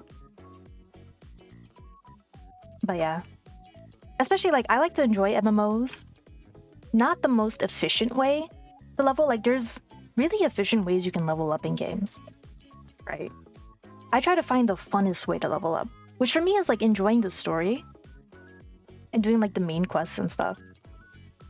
But sometimes, you know, to level up most efficiently, you just have to do dungeons. You have to spam the same dungeon like 500 times. You know, because you get like the best items, levels you up, and then you go farm a higher level area, and you level up a lot faster. But I want to enjoy the narrative too. You know, I want to enjoy the main story. Which sometimes you don't really get a chance to do if you're just like spamming dungeons. Even though, again, probably more efficient way of leveling up in an MMO than... Or like grinding an area, right? Or being P-leveled. Probably more efficient, but it's not like fun. You know? It's just like grindy. It doesn't like actually give you anything to go off of. It's a lot just like Dead Space. Which BDO can kind of be sometimes, but... The other thing is like how much do I do on stream and how much do I do off stream? Because there are elements of it, like to bring BDO again as an example. There are sometimes requests where you gotta kill like 1,000 mobs. Just straight up grinding for hours. Which I think is funny. Is hilarious. But I don't know how... Oh, I need to figure out ways to make it like fun, you know?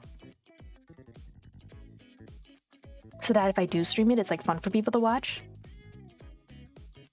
It's a balance, dude. It's a crazy balance. Maybe I need to take like comedian classes or something. Is that like a thing you can do? Like stand-up comedy? Just so it's like funnier? I don't know.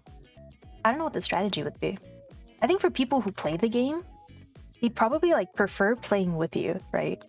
Because that's the appeal. It's not necessarily watching a stranger play the game, it's playing with the stranger. Which is like the thing about MMOs, you're like playing with strangers all the time. Whatever. But I don't know. I'm a solo gamer, dude. I've played games alone for so long that the prospect of somebody wanting to play games to me is like weird. It's so weird. Like you want to play a game with me? Really? And then you realize how bad you actually are because you have a point of reference. And you're like, fuck. I'm trash at this game. What the heck? I thought it was so good. Because you were just playing on your own. It was working on when you were playing on your own. But then you're just ass and you're like, dang. And when someone's really into the game, they tell you things on how to get better, which is like nice of them. But it's also like, yeah, but that sounds like effort. How much time do I really want to spend on a video game? It's the biggest gamble, guys. I'm telling you. Once you have an interest other than video games, in my case it's art, it becomes like a gamble of priorities of like, sure, I can play a video game for 10 hours, or I can draw for 10 hours. Which one do I do? Time management in a nutshell, dude. It's crazy. It's insane. I also don't really play games unless I stream. If somebody invites me to a game, I'll play, but if it's like a decision I'm making on my own, probably not. I played Sims a lot though. When Sims was first free, last year? It was last year, right? I played it for like a couple days. I think I played for like 3 days straight, and then I just stopped playing it. And to call it 3 days straight is also like incorrect, because I just played it at night. I played it from like 8 p.m. to like 9 a.m. in the morning. Then I would go to sleep. And I would wake up, do work, and then restart. Once it hit 8 a.m., I'll be like, I wanna go play Sims again. I would play Sims for hours through the night. I was like that for BDO too. When I played BDO, I would just play at night. And I was so dead. Like, I was actually just so tired. I was playing with some friends and they were talking to me and I was just like, I can't talk to you. My brain doesn't work right now. I felt kind of bad. Also, my parents, like, I don't have my own room. My computer's in my parents' room. So, like, in the dead of night, you just hear them snoring behind me. Which sometimes is caught on stream. Which is, like, the funniest thing. Sometimes you'll just, like, hear snoring in my mic. When I was playing Simulacra, my mom was, like, asleep behind me and you can, like, hear her snoring. Really loudly. Which is crazy. You know, it's like insane to me too. I have a very quiet voice. But you guys probably hear me pretty loudly now, but that's because I bump up the gain quite a bit.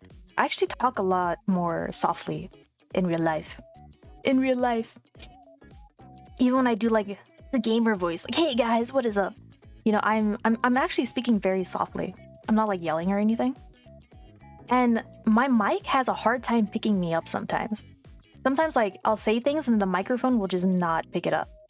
But then other times, like, my brother will walk into the room or my mom will walk into the room and they'll say something really quietly, like on the other side of the room, and the microphone will pick it up.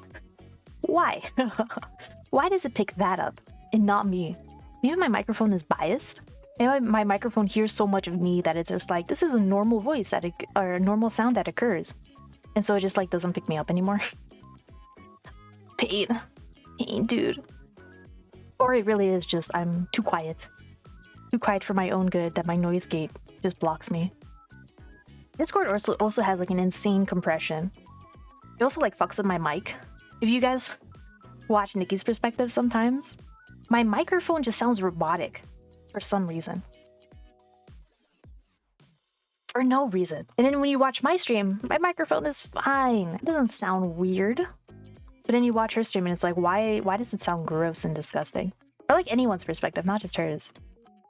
And sometimes Discord does this thing where it just like makes me staticky, makes me sound like a robot, and I don't know why. And I'll like refresh. I'll go to like Discord settings, and I'll just refresh the like where it says input. I'll put it onto default, and then I'll switch back to the same microphone, and it'll work fine. Discord, what? What is up with that? But apparently a lot of people have been having that problem. People who like upgrade their mics just suddenly get issues on Discord. And apparently there's like things you could do if you like run Discord as an admin and fixes it. Sometimes it works, sometimes it doesn't. Like it's always a different issue every time too. You have your arsenal of fixes and you just have to like go through all of them. Sometimes again it's like the resetting, going to default and then switching back. Sometimes that doesn't work. Sometimes that doesn't work. In which case I use voice meter, right? And so I default have it on voice meter. But sometimes it doesn't work, so I have to switch it back to my mic, my actual mic. Which is... Yo-yo. It's like I have a Yeti, which is a pretty good mic, but it still like picks up a lot, way too much background noise that's like annoying. Like you can hear my computer fans being super loud. Yo, Mas! What is up, my dude? How's it going? How you doing? Holy shit, Mas. How's your year been so far? My year? Oh man, what has happened so far? I've just worked. I've just been working. I really haven't done anything like crazy yet. I am indeed Mas. You are indeed Mas? Nice. I got it confirmed. By the legend himself. How's it been? How was Cali? Weren't you in California for a bit? It was raining a lot recently in Cali. Like an insane amount for some reason. Yeah. It's still raining. It's actually raining right now. Which is crazy. I high-fived. Which never... Oh, you high-fived? Let's go. That's awesome. That's amazing. Cali's fun. There's so much stuff you could do here. Well, I say that, but a lot of it is like depending on what you're interested in. There's a lot of like indie bands that play. That's like fun. You can like almost like every week you could probably find an indie band playing somewhere that you can go see a show of.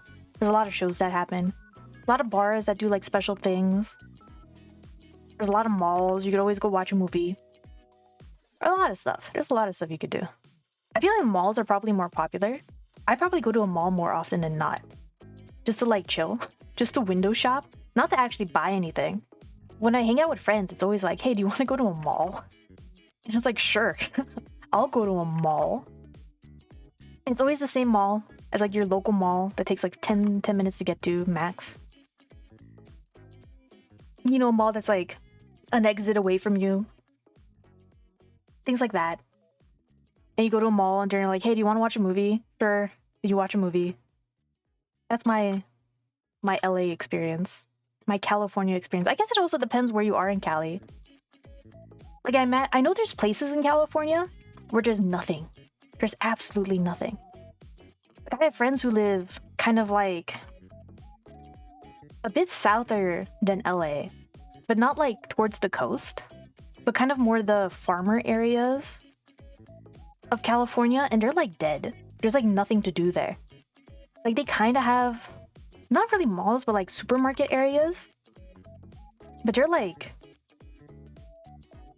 kind of painful places to live. They're like insane. Like some of these places don't have grocery stores for hours. Like you have to drive a couple hours to get to a really good grocery store that you shop at. It's insane to me that there are places like that in the same state that I live in. I mean, California's pretty big though. It's like a huge place. There's different weather patterns depending if you're south or north, which is also insane. There's different weather patterns depending if you're near the sea or if you're near the in more inland. Also insane. Like I drove pretty far from where I am once. I had to go meet a client that was like 2 hours away from where I live. And so I drove 2 hours out. And I ended up into this really luscious grassy place that had like canyons and stuff. And I was driving through a canyon. And I was like, I've never driven through a canyon before. Is my car gonna be okay? Because I was driving out this huge hill, which I'd never done before. Anyway, it was like insane. And there was like a waterfall. There was like a waterfall out of nowhere. I don't know. It was like... It was weird. It was insane. It was like the strangest experience ever. I'll never forget it.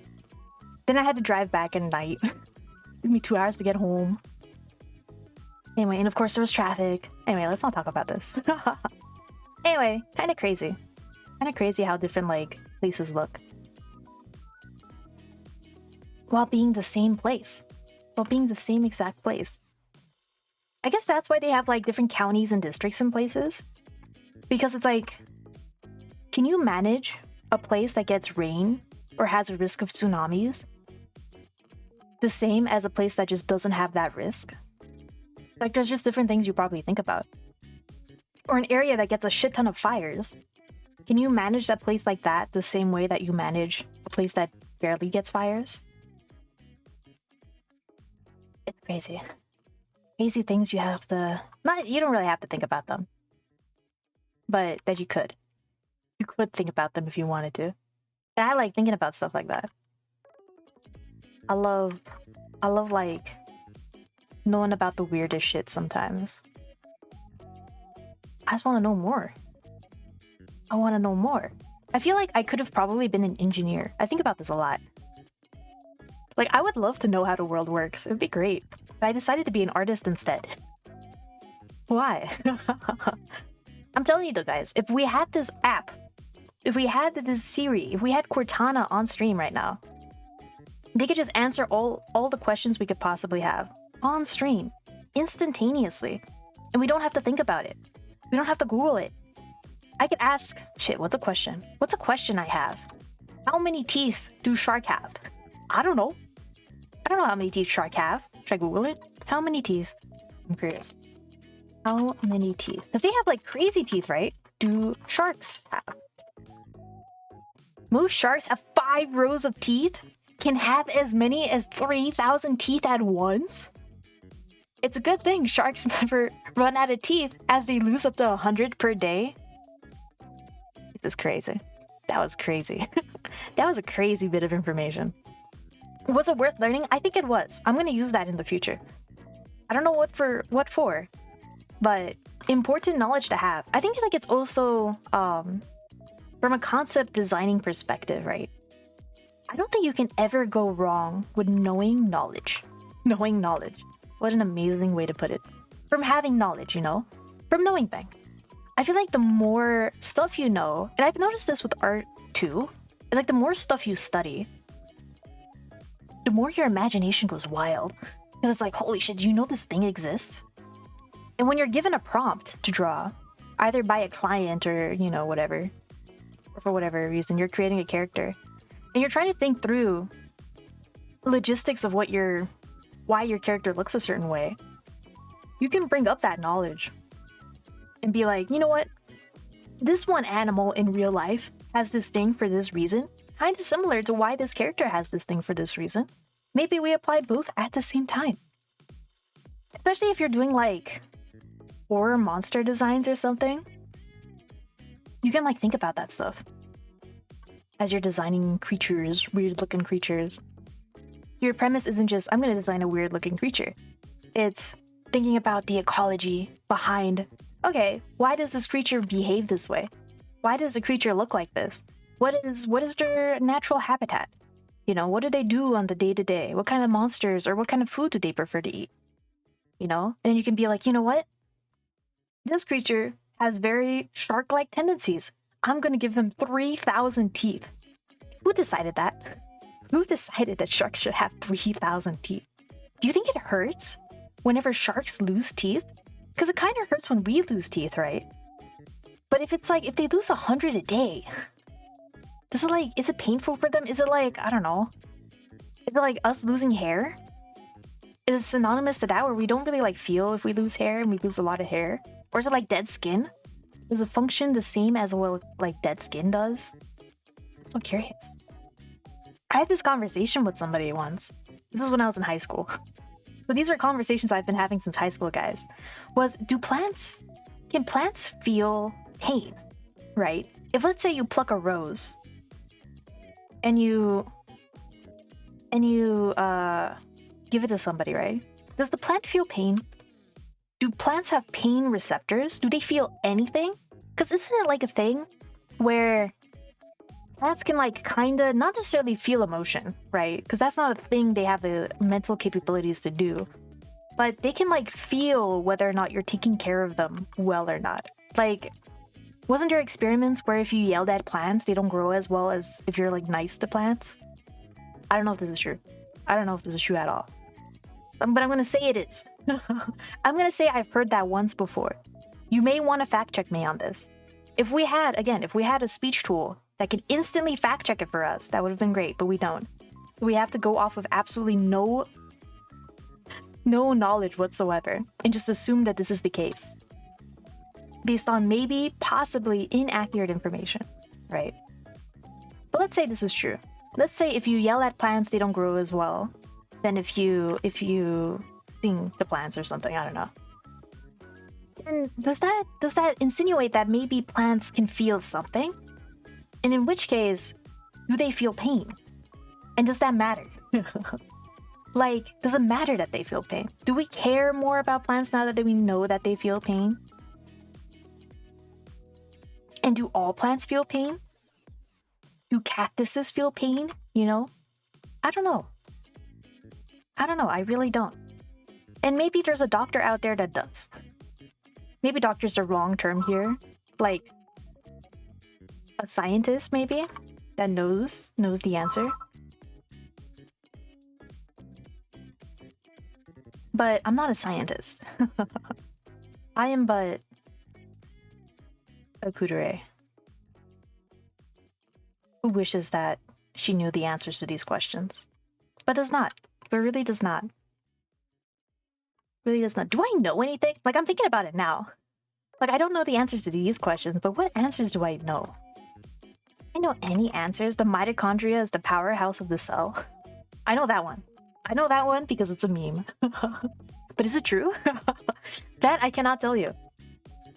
Do I know anything? I know a lot about Phasmophobia. I know, you guys know the popular horror game Phasmophobia that I have referenced probably like 6 times during the stream? And yes, I've been counting. It's a good game. It's a good game. I really don't know that much about anything. Like, I don't know. I feel like most things in science are theories anyway. So it's hard to be like, this thing is a definitive fact. But that's science. That's science in a nutshell. You know? Like, things probably aren't true. And that's okay. Because it's science. But yeah, besides like game mechanics, which also change quite frequently, especially in Phasmo, which updates like very often. I don't know what I know like 100% as a fact. Like even like art stuff, there's a lot of people on my YouTube channel where I upload VODs, guys. I upload my VODs to my YouTube channel. I don't do like clips or anything. I'm not fancy like that. Yo, Jack, what's up, my dude? How's it going? I don't do anything fancy like that. But sometimes people will comment on like my art VODs. And for those who might comment on this VOD, I see you. They'll comment on my art VODs and they would ask like, you should do an art tutorial. You should do a tutorial on art. You should tell us how to draw.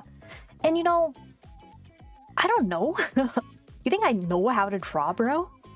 What does that even mean? What are you... I feel like art is so broad that it's like, I can't tell you how to draw. I mean, I feel it feels amazing for you to think that my art is at a standard to where you want to learn from me. But I'm not... I don't know. I feel like there's so much of a conversation that should be had here on what is it that you want to do, you know? What is it that you're looking for? And then applying or learning stuff based on that, you know? Like the more specific you can get over what exactly you want to learn, the better. The better it is for learning purposes. And I don't know if I can impart that knowledge because I really don't know anything. Again, ask me Phasmo questions and I'll be able to answer them. I'll answer some of them, right? I feel like with most of my Phasmo stuff, I'll just Google it too. Because like Phasmo is that type of game where it's like the tutorial in the game is ass and doesn't teach you anything, and you gotta just like Google. You gotta go on the Phasmo wiki and like see what all the ghosts actually do. Because the book is just flavor text. It isn't true. Which is fine, you know, it's fine. I know Phasmo loves their flavor text. They used to do this thing, they don't do it anymore. Where every time there were updates to a character, or sorry, to a ghost, and they would change something about a ghost, they would like be really cryptic about it. They won't like tell you exactly what changed about the ghost. They'll be like, Demoroi has gotten stronger and can now scare you more, you know, or something like that. Obviously, that's a gross exaggeration, you know. But now they actually do the thing where they say that, they still say that, but then they have this bar, they have this spoiler bar, where you can click and it'll tell you exactly what the change was. It's like they'll say something like the sanity drain of the Moroi is increased, and then there will be like a gray bar, the spoiler bar, that you click and it says the sanity drain has increased by 5%. You know, which would have probably been like more helpful to learn. But I think maybe I get they do that for like thematic reasons. Like some people don't actually want to know the technical know-how behind why. They want it to be mysterious. I know the devs like doing that too, right? Obviously, because a lot of the information in the journal is not correct. But I think this tactic that they're using now, where they're supplying both, is nice. It's definitely nicer than like what they used to do, where they wouldn't tell you anything, and you kind of had to guess. You kind of had to guess what it was, and there was so much like, especially earlier on, where I would play with people and they will like say things from the book. I'll be like, yeah, but it's not true. That's actually not true. The book is lying to you. The book is just flavor. It doesn't actually tell you anything. Which maybe is just unusual for a game, because MMOs... I'm trying to think of a game that I've never had to Google anything for to like finish the game. I feel like for MMOs, I've still had to Google things. Like even a game like WoW, because I used to play WoW. You would have to... There were in-game like tutorials for how to do things, but you would still kind of have to Google... like, what is the best gear? You know, like, there was nothing you would normally figure out on your own. Like, the people who were making these guides obviously did. But it was, like, more efficient to just, like, read what other people wrote. Because the in-game guides were just not that good. Were not good, so you kind of had to, like, experiment. I was a free-to-play player, so I couldn't. I couldn't just, like, invest in 500 different... items just to see which one worked, you know? But the pay-to-play players, dude, they did. And they would let you know. And that was great. But you kind of would have wished that in-game they would have told you that stuff too. Or been a little bit more clear. Like there's this game I'm playing now called Path to Nowhere. And there's like stats, right? There's stats. And what the game doesn't do so well is explain what some of these stats do. You know, I think League is like this too.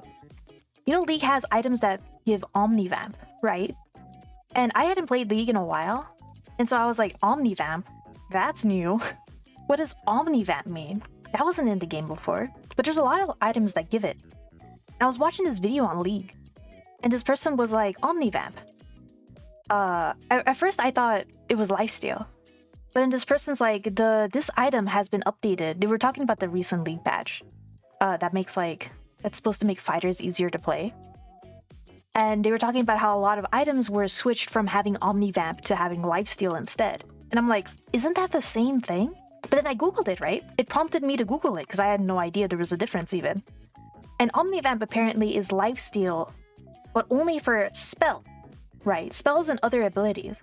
Whereas lifesteal is specifically for physical attacks. And now you kind of have to look up, okay, what's a physical attack, right? What's the difference? Because, you know, sometimes they'll say magic attack, physical damage versus regular damage. Like, what's the difference, right? How do you know what the difference is? And then you, like, learn there's, like, 500 different damage types that the game never told you about. And you're like, oh, okay. Okay, I see. Like, just reading stuff in the game is not enough for you to learn how to play the game. You gotta have the Gotta invest time outside of the game. You gotta Google things, you know. And it's so interesting that that's just how, I guess, like, a lot of games are being designed now, is with the expectation that you'll just Google stuff afterwards. Like Valorant, another example. That you gotta watch other people play in order to actually learn how to play Valorant. Because the game itself is just not enough for you to learn. Like, even playing the game is not enough for you to learn. You gotta, like, watch other people play and hear the people who, like, experiment to tell you, like, what exactly each item does and what you need to do and when you need to buy what. Because the game doesn't tell you. They're just like, oh yeah, you can do X, Y, and Z. The world's your oyster. Which, again, is great because they want you to figure it out. But not everyone has the time to, you know? Not everyone's got the time to. But anyway, I think games should have better tutorials, is what I'm saying.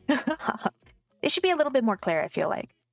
Instead of relying on third-party players to supply that information. Because they could be wrong. They could be wrong.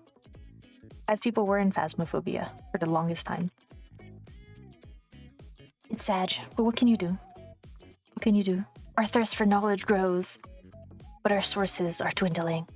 I feel like there's so many, like, courses, though, nowadays to learn stuff. It's just like finding good ones. I bought this art course once. I'm not gonna say from who. Because, you know, they're good artists. They're good artists. And I bought it. And then it wasn't that good. I was like going through it. I don't know, man. It could have been. It was not what was advertised, I guess. I went through it and I was like, I feel like I'm at the point where I just gotta draw. That no course can possibly help me. You know? And I think, like, what the thing was is, you know, it's an amazing course, but they were teaching you how to draw from, essentially how to draw like them. And in the way that they like to draw, right? Or how they simplify things to draw.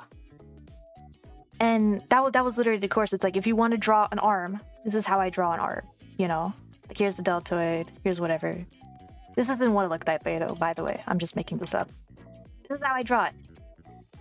This is how you should draw it too, you know? And it's like, it reminds me of those how to draw eye tutorials on YouTube way back in the early 2000s. Or like a draw with Jazza tutorial, where it's like, if you want to draw an eye, draw step 1. Right? Draw this. Draw an arc like this. Then draw an arc like this.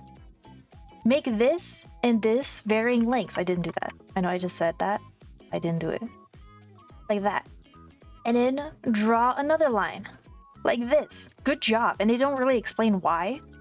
They're just like, step by step. And you know, this guy explained why.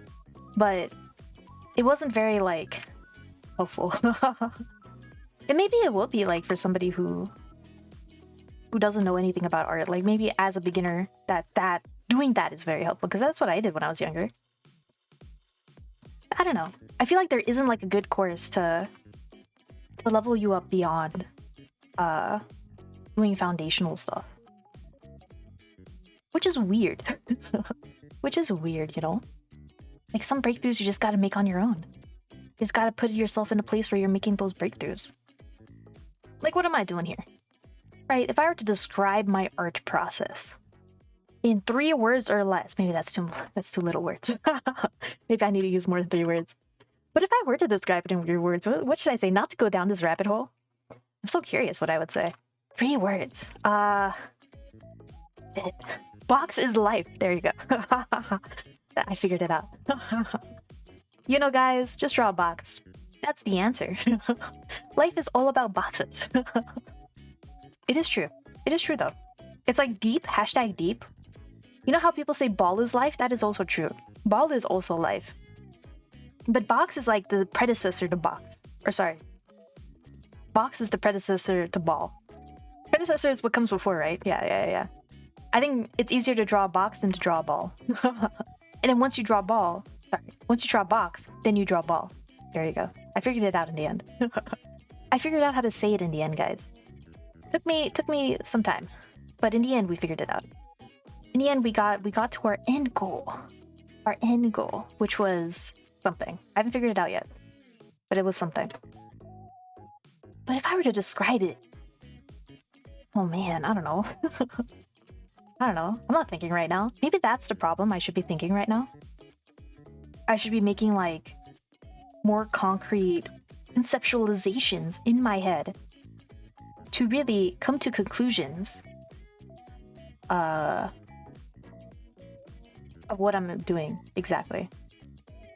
And you know, I wish I could do that. I wish it was as easy as communicating it, but I don't know what I'm doing. I don't know. I don't know what I'm doing. I'm drawing a box. Yo, boxes, like whenever I was drawing this, there's a pelvis here, right? This pelvis is in a weird angle, and I wasn't able to draw it properly, so I drew a box. I drew a box instead. Oh shit! VT. Game Goblin Have joined. Yo, dude, thank you for the raid. How's it going? Yo, guys, if you don't know gamer, one love pelvis. if you don't know this gamer over here, what are you doing with your life? Yo, pelvis hype, dude. Pelvises are pretty fucking good. Go check them out. Please go ahead and drop them a follow. What were you guys playing? Why? How's the art? What were you guys up to? Art is going good. I'm on the 60 seconds now. I'm on the 60 seconds of figures now. I'm now doing my 60 seconds. The pose I was drawing is gone now though. No shit, it's still here. It's still here. Yo, let's go. Let's go. Yeah, the art is going good. Art is going good. I was saying like how I wish we had this tool. I wish I had a Goblin Cortana. Raid, Kalido, one love. Yo, Goblin Raid. Thank you for the raid, bro. I appreciate it. What were you guys playing?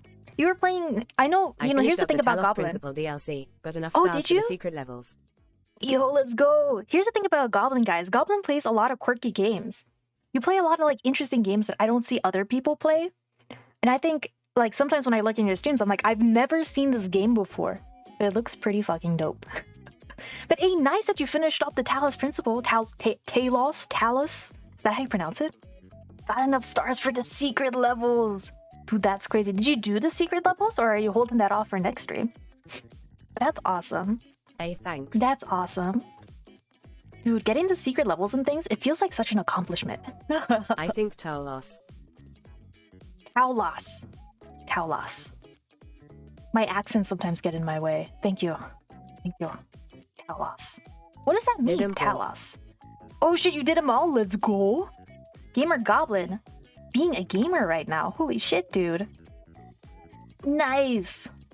I love the secret, like, Easter egg / secret ending stuff. When I was playing, like, Layers of Fear, I actually accidentally stumbled on, like, the secret room that isn't a part of the game when I first started playing it. And I was just, like, stuck in this secret room for, like, hours, and I'm like, when is the plot? When is the game gonna start? And then I googled it because I got stuck, and they were like, by the way, you're in the secret room right now. And I was like, oh, this is an Easter egg. This isn't a part of the actual game.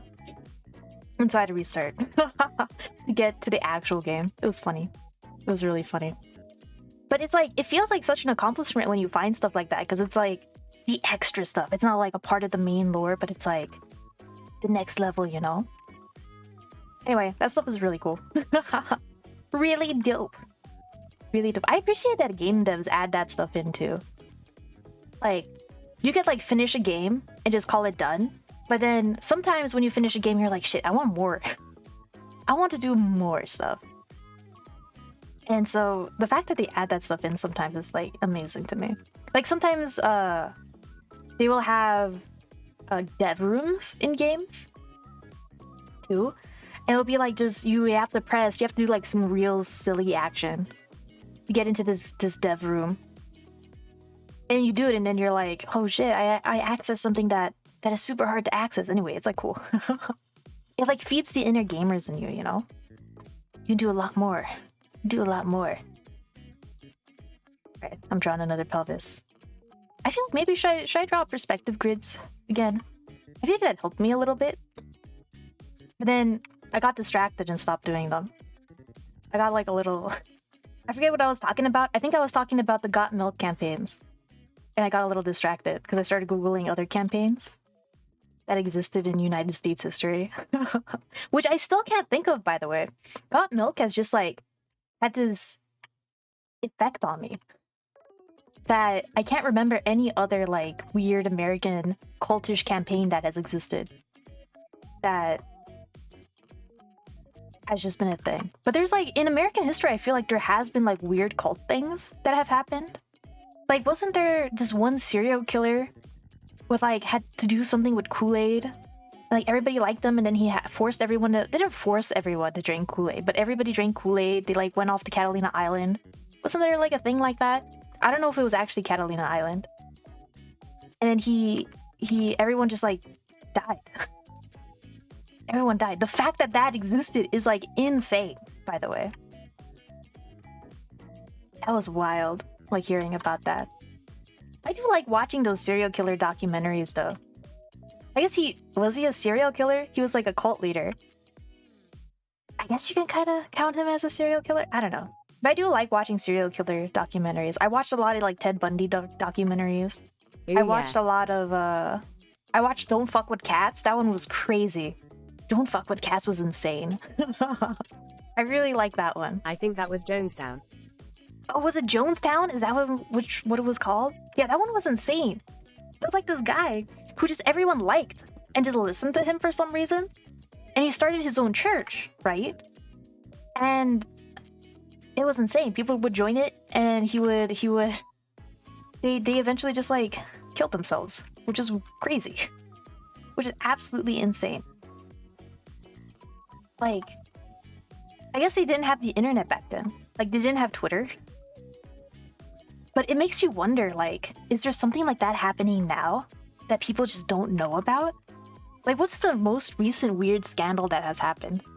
Wasn't there like one with this guy? I'm like trying to channel. I really don't watch the news as much as I should. Like, probably the most recent. It's not really a cult though. Is it? Does this constitute as a cult? Like, maybe cryptocurrency can be a cult, but it's like what is the FTX stuff? Is that what it's called? Where the guy, he like created a scam and is now going through trials for it, right? That was insane. That was insane to hear about too. Like, what? This is an actual thing that happened? Probably not as crazy as Jonestown, but truly a financial blunder, I think, in our community. Insane. But I do love like reading about stuff like that because it just feels so, I don't want to call it fictional because obviously it's real, but it feels like so off kilter than what you would expect to happen in reality, you know? Just so weird. So whack, you know? But anyway, I love reading about it. Do I retain any of it? No. Obviously, I couldn't even remember that it was called Jonestown. I just like vaguely remember details about it. Maybe I just have really bad memory, guys. I just can't remember any of these details. This is why we need Cortana. This is not an ad for Cortana, but we need a similar assistant that we can just ask questions to, and then they'll just answer these questions on stream. Be crazy. Someone make this an extension, please.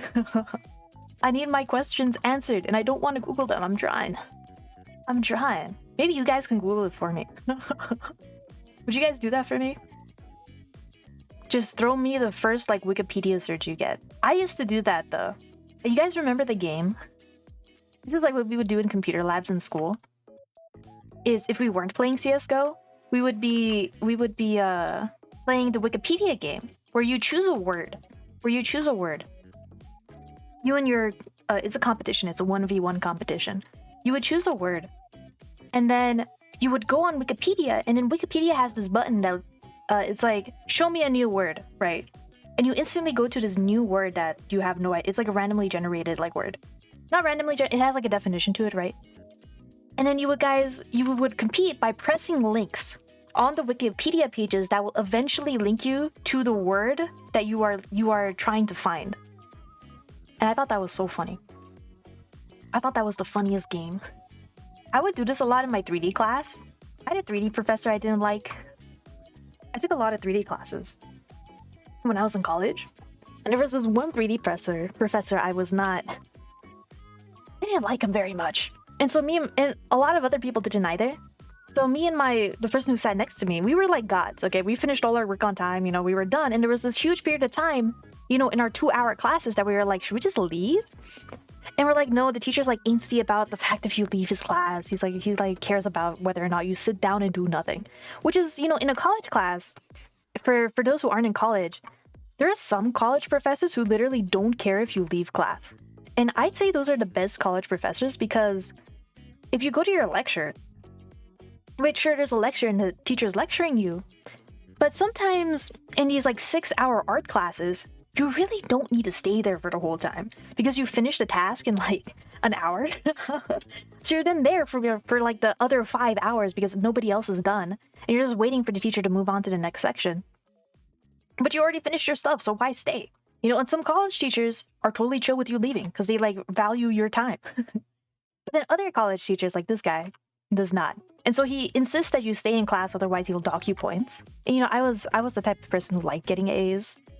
I was a 4.0 student, so I was like, okay, well, my scholarship depends on this. I should probably stay in class.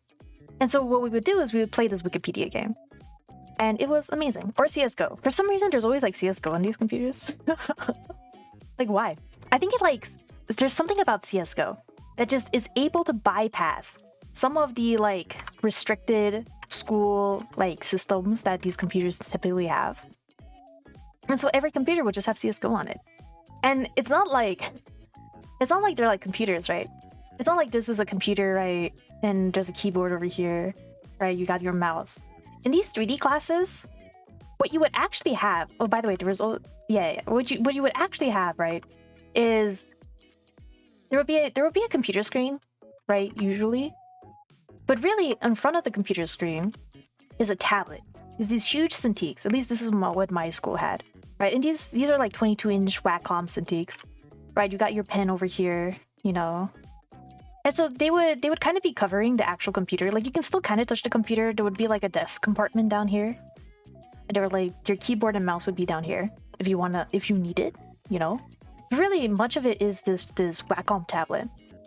And so it's a lot harder to see the screen, so we would just play CSGO. And sometimes we would use the tablet pen to play it. And it was fun. Those were fun times. It was great. I wish there was Osu on those computers. Imagine playing Osu on like a Wacom, like a huge Wacom Cintiq. Because like it's the ones where you can actually see the screen on the tablet itself. Right now, the one I'm using is like you can see it on the bottom. It's like this, and it connects to my computer. Right, this is my monitor. That's like this. There's no screen on it. This is my tablet pen. It looks a lot smaller than this. Anyway, I draw on like one of these. There's like a light over here. That's like blue. And there's like a tag over here. Anyway, this is what mine looks like. Streamer setup revealed. Anyway, that's how I draw. But in school, Wikipedia game, super fun. I don't know why I started talking about it though. I know like somehow got to the Wikipedia game. This is what I mean by my memory is absolute shit, guys. I know I started talking about it for some reason. I can't remember what the reason was and how we got here, but I feel like I just told an amazing story. I feel like I don't know what the origin was, but the Wikipedia story was great. I'm happy I told it. I just, I love stories. I love storytelling. It's like the funnest thing in the world. Also, God, this pose. I was drawing a different pose to distract myself from this pose. Try it, I guess. I'll try it. It's good. It's a good thing that these pose viewers make you draw weird ass poses sometimes, because it's like, it's not a pose you would normally draw. It's good practice. It's good. This is a good thing. This is copium, but it's a good thing that I'm drawing this pose right now. It's just a really weird pose. I have no idea how to draw this. It was challenging. This is a challenging one. Maybe I should embrace the challenge and appreciate it. And I don't know. What's the thing that people can do? You can like do your gratitudes, right? I am gracious. I am gratuitous. I don't know what that word means. I am honored to meet a foe like this in the art realm. What is happening on this pose? Holy shit. Anyway, just ignore that. I didn't draw that, guys. I didn't that was not something that happened. But anyway, art is great, guys. Art is like I love doing figure drawing. It's like so fun. I don't know why. I feel like from a learning perspective, I've done so many figures that I don't think I need to do anymore, you know, to actually learn things from it. Like, I don't think this helps me to learn things. But when it comes to streaming art, it's hard for me to learn stuff while streaming art that I actually want to learn. Whenever I did like the ab streams and the suit streams, I don't think I learned anything. And it's crazy, right? Like, I was struggling with abs on stream, and then I googled after stream, I googled how to draw abs, and maybe I could show you. Maybe I can pull this up real quick. Wait, no, it's in here. It's in this document. I started drawing abs off stream, and they ended up looking really good. Like, I did this one on stream. I think I did this one on stream. And then I did this one on stream. And I started drawing abs off stream, and they look good. I don't know what changed. I don't know what changed from being on stream to being off stream. But I think it was because when I'm off stream, I watch videos a lot. And so I would like draw a picture and then I'll watch a video. And I'll draw it again and I'll re-go through the video. Like, there's more analysis that happens than if I draw on stream. On stream, I'm just like mindlessly drawing, you know, which doesn't really help me. But I want to like actually draw something. You know, I want to actually draw something on stream. You know, one day though, I want to do like a thing where I draw a bunch of people I know. I know, like, I see a lot of YouTubers doing this. It's like, drop your PNG and I'll draw you. I want to do that. OMG, I want to do it's that. the cool artist. Yo, Siren! What's up, my dude? Cool artist? Excuse me, I think you're the cool artist. What? I keep seeing all your cool stuff on the Twitters, on the Instagrams.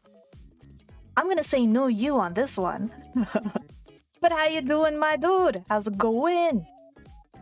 I don't know what I was talking about, but I was talking about something. I just have short-term memory, guys. I've actually, this is like weird to say, but I have been taking memory supplements because of how shit my memory is. It's like pretty bad. It's pretty bad.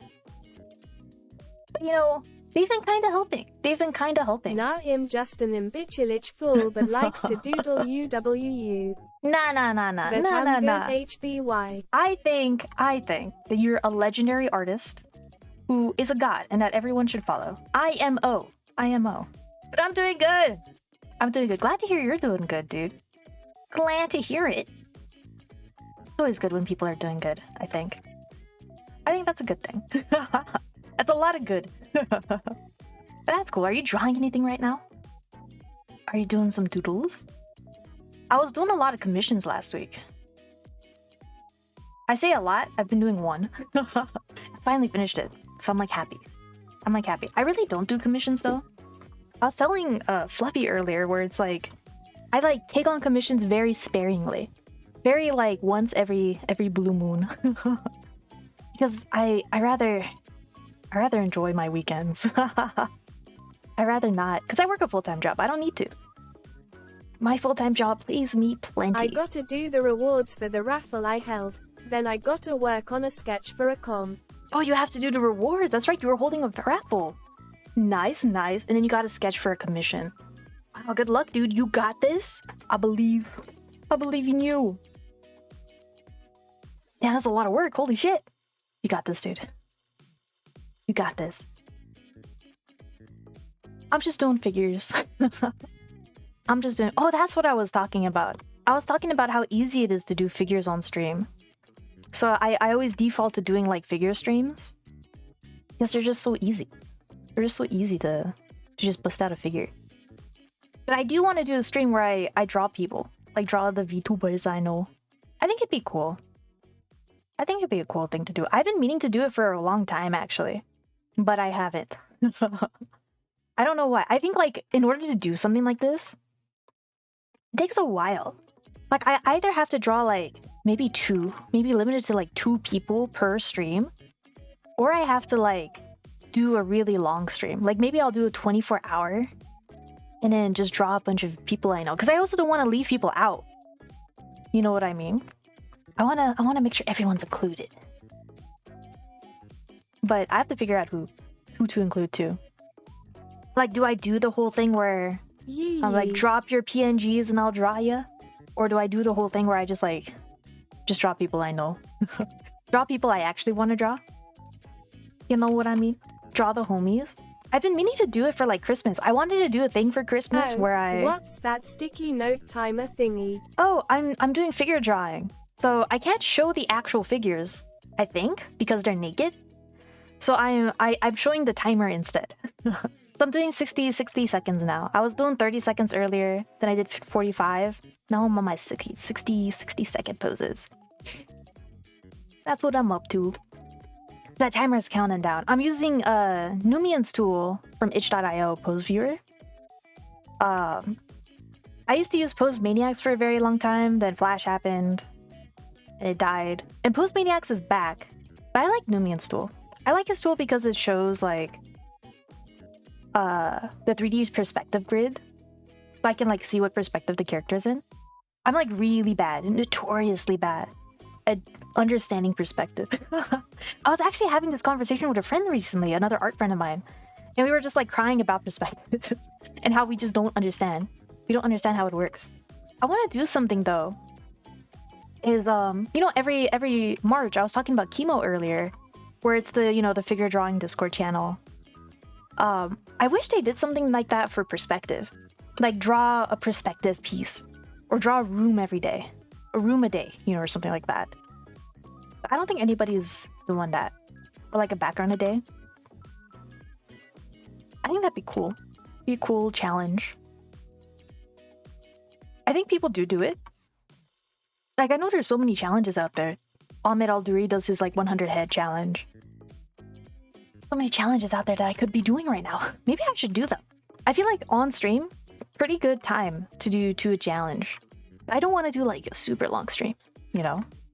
I feel like some of these challenges, like drawing 500x, could take forever. You know, to do in one sitting. They seem like challenges you should pace yourself in. I do want to stream chemo though. I said this last year that I'm going to stream chemo every day, and then I didn't. But this year is different. I don't know why it's different, but I'm just going to pretend that it is. And I will maybe, perchance, do it. I actually want to be an art streamer, guys. I know I play games a lot, but I actually just want to stream art. TBH. I just want to stream art, myself doing art. I just like art. That's how I started. I just streamed art. Then I started playing games. And I mean, I like games too, though. I like playing games too. It's the biggest dilemma. Like, I could just be exclusively an art streamer if I wanted to. But then there's this game I really like called Phasmophobia that I'd love to stream. Because it's so funny. It's such a funny game. There's so many other like streaming ideas I have. I want to play like Apex on stream, but I want to do the thing where I want to do the no gun challenge, where I don't use a gun.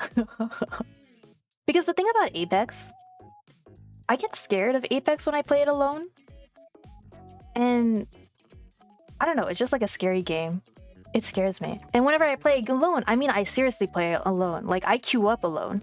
So I will go in like a 2v2 or like duos or trios, and I'll just check not having a partner. So I'll always be like alone flying down. And it's scary when you're alone. It's like when you have somebody to back you up, it's a little better. But since I suck at FPSs, I don't want to do that. I don't want to do that. I want to go in alone. But I don't know, it's like scary. But I feel like if I did it on stream, it would be funny. You know what I mean? It would be like a hilarious thing to do. Because you're doing it for stream. So I wanna try doing that one day. But it also seems like a type of thing I have to prepare for. Like, I should probably practice a little bit. Otherwise, it'll be painful to watch. Like, you know, there's a level of cringe. Cringe, is that the word? There's a level of, like, fallibility. I don't know if that's the right word. That is bearable to watch, I think, when you're watching people who aren't so good at games. Like, it's sometimes a little painful to watch someone do the same thing over and over again. It's a little painful because you can't really help them. And I don't want backseaters. So it is something I have to like practice for a little bit. Just a little bit. Like it's fine if I die, but I have to die funny. So I just need to practice what that may be. I just need to test it out. And I haven't. I haven't patched Apex since I played with Senna. Which was last year. Which is exactly a year ago. I think we played in February of last year. And I have not touched Apex since. I actually loaded up once after that to do exactly what I described, but with guns. And I was just like, I can't play this game alone. But they added a lot of cool stuff recently. They added like, I say recently, since I've played, they added the arena, you know, the 3v3 arena that you could do as like a deathmatch. They added like the gun one where your gun switches up every time you kill somebody with it. Like that's a Valorant game mode too. Glad they added it. I think like the new game modes that they're adding, I think breaks the bar of entry to those games. Because I know people are like frustrated with Apex right now. From the streamers I watch, not because I play the game. I watch a lot of Apex streamers for some reason. It's like this weird thing I do. Is I don't play these games, but I like watch a lot of people play them. They are pretty popular games though. And people are pretty upset about Apex because it's just difficult to play if you're not playing it 24/7. Because people just get better really fast.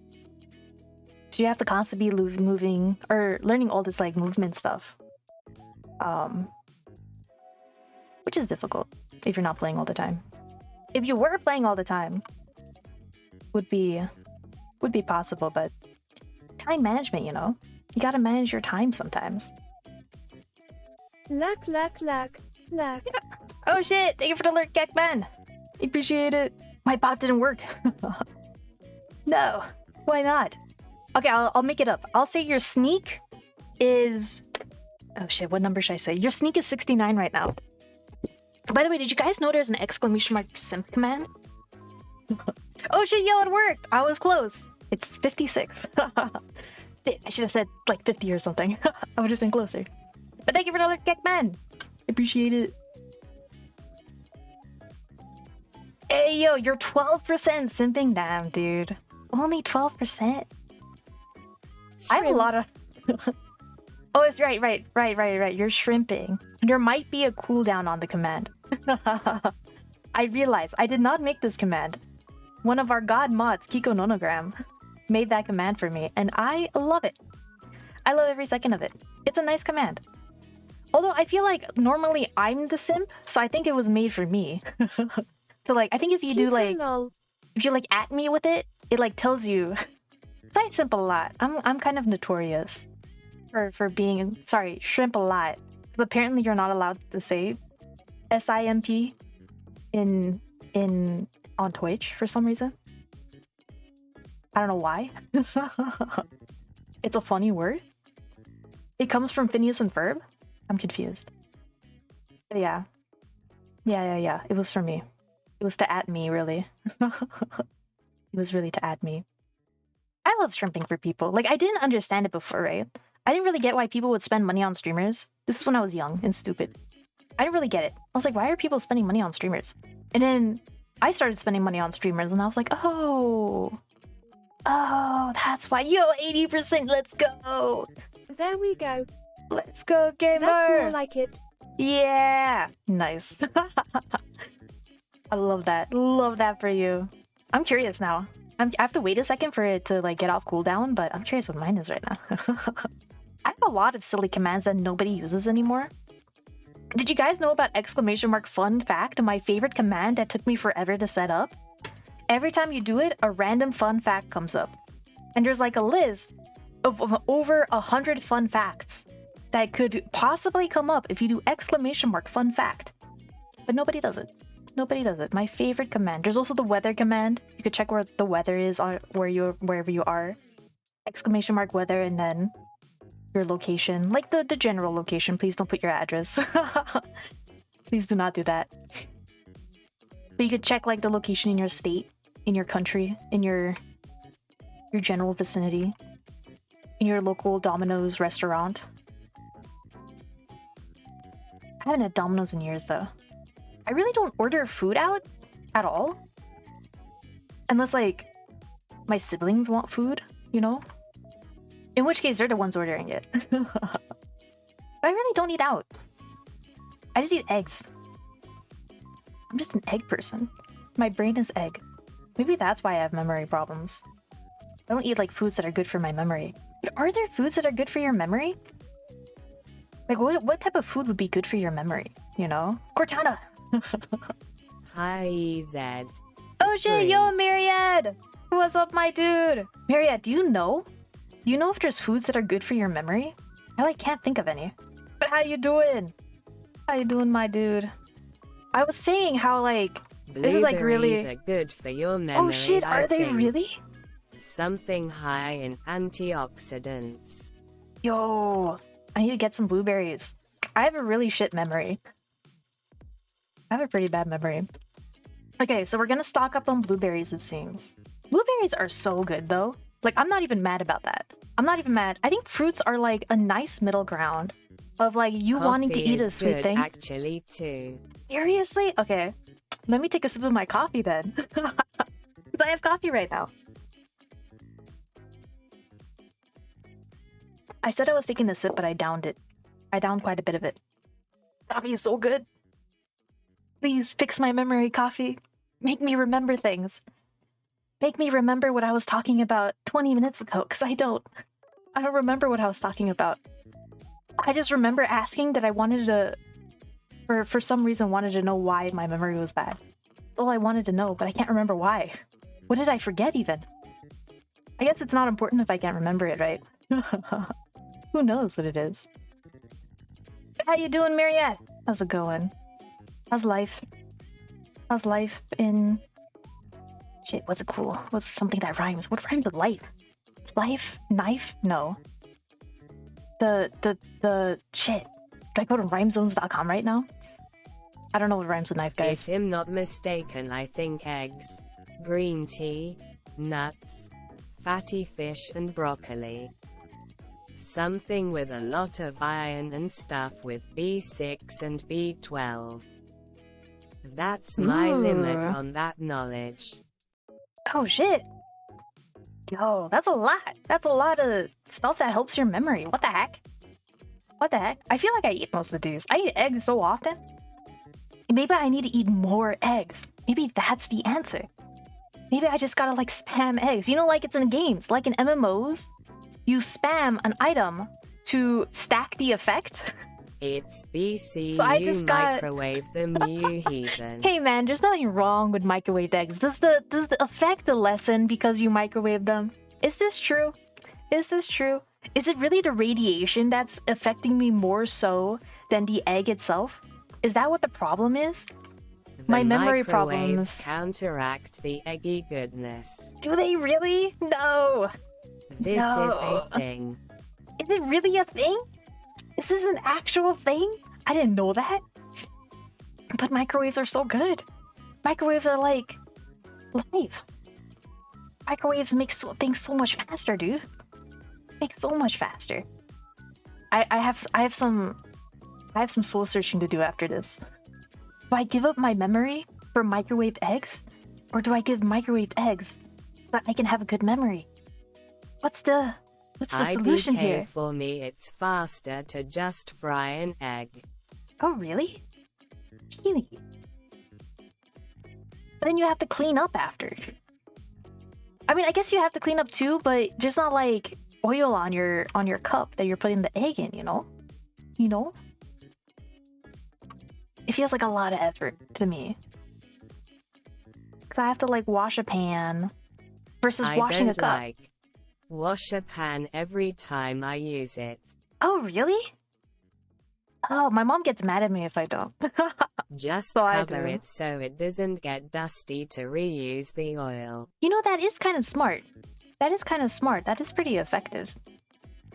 And I do have to wash a cup every time I use it. But I don't know if that flies in my life. I have to, if I don't like wash something immediately after I use it, my mom goes on a lecture. It's like, you don't do anything in the house. You don't clean anything. And I'm like, I'll clean it later. I'm working right now. Anyway, so it doesn't pass. It doesn't pass. Maybe I also need to move out. Here's the plan, right? Here's the plan. In order to stop microwaving eggs, I need to move out of my house, get my own pan, Get my own oil? Get my own eggs? And then never wash the pan. I mean, occasionally wash the pan, I guess. It's probably bad to never wash it, but on the occasion, to wash the pan. I like this plan, Myriad. I like this plan. I'll let you know when it's executed. But I think for now, I must stick with my microwave eggs. I must stick with my microwave. I also use my air fryer too. I also have air fried eggs. Air fried eggs are also pretty good. Does the air fryer impact it too? I actually don't know how air fryers work despite owning one. It's like cooked by the air? I don't know. Cortana, answer this question for me. I really need this app, guys. I'm telling you. I really need a tool that'll just answer these questions for me as I ask them. I think that would be like such a good addition. I have so many questions. What's another question I have, huh? We were just talking about memory. Is there something else that's like good for sleep? Are there foods that are good for sleep? I would love to know that. I feel like coffee is not one of them. So maybe there's also some soul searching here. Because I also don't sleep. But coffee's so good. I don't think I would ever like really give up coffee. Like I've known that coffee is like bad for you to drink it like right now. What time is it for me? It's 10:30. I'm still drinking coffee. Probably really bad for you. Everyone kind of says that it's bad for you. But I can't stop. I can't stop it. It's just so good. Coffee is just so good. You expect me to just stop drinking coffee? I drink coffee like every hour of the day. I never stop. Which probably is bad for you. Well, coffee there's no probably. Isn't inherently bad for you. Oh, it's not inherently? I've heard that too. White M12 bean shake, white I M12 also don't think bean it's like shake, white 100% M12 bad. bean shake, white M12 Oh shit, bean Luke! shake, white M12 bean shake, white M12 bean shake, Yeah, white dude, M12 coffee. bean shake. Coffee. Coffee. You get it. I agree. That's me. You see that bean that's shaking like crazy right now? That's what I'm doing. You guys can't see it. You guys can't see it. I haven't rigged that on my model. That's what's going on. Actually, you see this guy over here? This is me. You see this head padded version of me that Kiko made? That's me. That's me with coffee. So I am doing it. I am doing it. Yeah, I heard that too, that coffee isn't necessarily bad for you. But a lot of coffee apparently is. And it can disrupt your sleep cycle if you drink too much. And I like to say I'm immune to it. That's like the meme. Coffee doesn't affect me. Like, I don't really get jittery or anything. Even though I was just saying how I get jittery. I don't actually do. Like, I feel fine. I feel like no effect. I don't actually think it's helping me. But, I do kind of feel it sometimes when I'm trying to sleep and it's 3 a.m. in the morning and I'm like, oh wow, I have work tomorrow. I have a meeting at 6 a.m. tomorrow. I should probably fall asleep so I can get some level of sleep. And I don't. And I'm like, why? Why can't I fall asleep? And it's probably because of the coffee I drank just an hour before. I think that may be the problem. Which isn't the coffee's fault. Really, it's my fault. Like, sure, do I feel terrible when I wake up in the morning? Of course. But isn't that life? Isn't that life? If you take a melatonin, does it cancel out? I think Does they it? call that revenge procrastination or something. Is it? Yo, Gamer Goblin, I would believe that. Is that really revenge procrastination? I do feel terrible in the mornings. I will admit. But I fast. So I think it counteracts it. I fast so I don't eat in the evenings, which helps me feel a little bit better in the mornings. But then I also don't sleep. So it should counteract it, right? And maybe I need to take melatonin. I'll do this experiment, guys. I'll let you know. I'll buy some melatonin. I feel like they come in pills, right? These are pills you can take. I'll take these melatonin pills and I'll let you guys know. I'll let you know how it goes. I'll let you know how it goes. I buy the gummies. Oh, you buy the gummies. Ooh. BC, it's like a treat. That's true. That is true. That does sound amazing. I need to try this. I need to figure this out.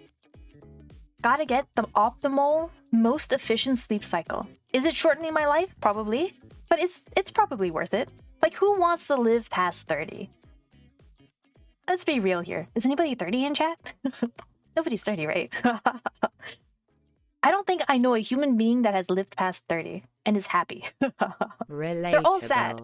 They're all sad. So really, why should I live past 30? Maybe 30 is fine. 30 is like the new 20, right? 30 is the new 20 now. Maybe like beyond 40, I feel like is too much. 40 is like, now what do you do? What do you do with your life? Why do you need to live that long?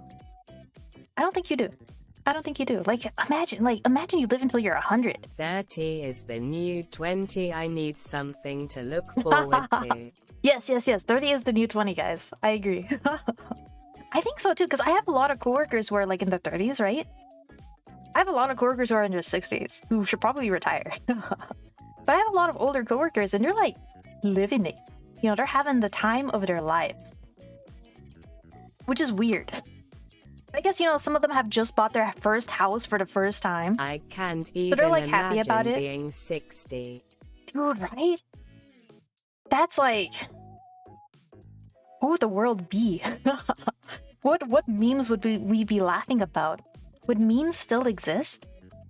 It makes you wonder. It really makes you wonder what the world would be like in that many years. It's so spooky to think about. LMAO, let's change You're right, the just subject. kidding. Just kidding. JK, guys, let's not think about this. Shit, what should we talk about? What are your thoughts on kangaroos? You guys know the movie Kangaroo Jack? Objectively, one of my favorite movies in the world. Why was that such a good movie? And there's like a second one. There's Kangaroo Jack 2, right? I think that was like... That movie is so It's so funny. I agree. Oh, bro. Kangaroo Jack? That's a good movie. I don't know why. There's just something inherently hilarious. Had beef to settle for what? Dude, right? I can't really remember what the premise of the movie was and why that kangaroo was even in it. Like, why was... Like, Damn, imagine the brings back writer's room. memories. Dude, EO, what's up? How's it going? Yeah, dude, Kangaroo Jack? I feel like was a part of... I feel like it should be a part of everybody's childhood. You know, there was a like... landscape made of you in the corner. There is! Yo, guys. This is something Kiko also made of me. Look at this. Kiko made this. It's a landscape and it's all me. And so I've kept it. You know, there's so many stuff that Kiko made that's just on here. Like, you see this horny license? Kiko also made this. Kiko also made this for me. Because I answered a quiz. Kiko is so talented. Rivers of EZ. Yes, the Isle... What is it? The Rivers of Easy. You know how there's like the river Styx? That you have to cross when you die or something? But then there's the Rivers of Easy that you cross... for some reason. When you want to take it easy, you know? You cross this river. And you have a good time. River. Yes! The Rivers of Easy. The Easy River. It goes by many a name. And it has the same effect on all. But yeah, dude. What a good lad. Kiko, the Ultra... Oh shit, what was it? Ultra Chat Man, Kiko McLovin III. I remember that title. I actually like practice saying it so that I can remember it. I like try to do this thing where I want to remember something about every person in chat, you know? And I've gotten worse at it because my memory is shit. But I try.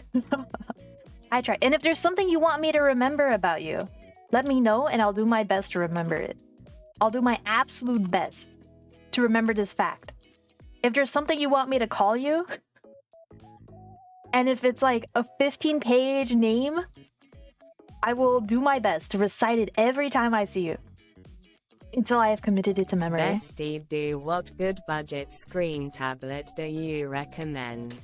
In the market, BC low-key Procreate has been pissing me off. BC, the blending on it sucks and I'm tired of paying it. Of paying a yearly fee for CSP on it? Ooh. Low budget screen tablet. If I go on Amazon right now? Low budget screen tablets. You know, I don't use a screen tablet. So my question is kind of the same as yours. I use like a Wacom 1. I call it a Wacom 1. But it's actually not a Wacom 1. It's a 1 by Wacom. which makes a difference apparently. Yeah, dude, we gotta figure this out. We gotta figure this out. I'm on Amazon right now. Okay, I'm on Amazon right now. And I'm looking at screen tablets. Let's see. Let's see. What are these brands? There's some like insane brands I've never heard of. What the heck? I've never heard of this before. What's a super shield? This looks like something for kids. It is. This is something for kids. Maybe I should do like drawing tablet. You know, I always default to Wacom. Wacom. Because I'm biased, but Wacom is not friendly. It is expensive. They are expensive tablets. And for what? Nightbot is so real for this. Time to take a shot, guys. You know, that was this. I made that command back when I used to drink. You know, I don't drink anymore. But back when I used to drink, I had this command as sort of like a funny hee hee ha ha. That's actually my water command. That goes off every 20 minutes to make sure I'm drinking water. Why not shocked face? You know, there came a point where I used to like make pina coladas after work every day. And I would make like Moscow mules. Dude, I loved Moscow mules. They were so good. But then there came a point where I realized that alcohol is expensive. And so I was like, you know, should I really be spending money on this? And then the other thing was, alcohol is expensive and I don't necessarily feel more motivated after work vouch that Moscow mules to draw are still so good. And do like work after that was work. For coffee, lol. You thought that was for coffee? You know, it is for now. It is for coffee now, but it used to be back when I drank to be for booze, but not anymore. Not anymore. It is not. Now Like it's for coffee water and shots. coffee. Yeah, coffee shots. It is. Yeah. It is now. It's to remind me to hydrate myself, really. Oof, Myriad. What's your budget? What's your budget like, huh? What tablet should we look for? I haven't bought a tablet in a couple years, so I may not be the best person to recommend a tablet. Because I've also not really been using a screen tablet. You know what I do, though? You should probably... There's like people who do reviews on different tablets on YouTube. What's the channel called? There was this one channel that did like a bunch of reviews.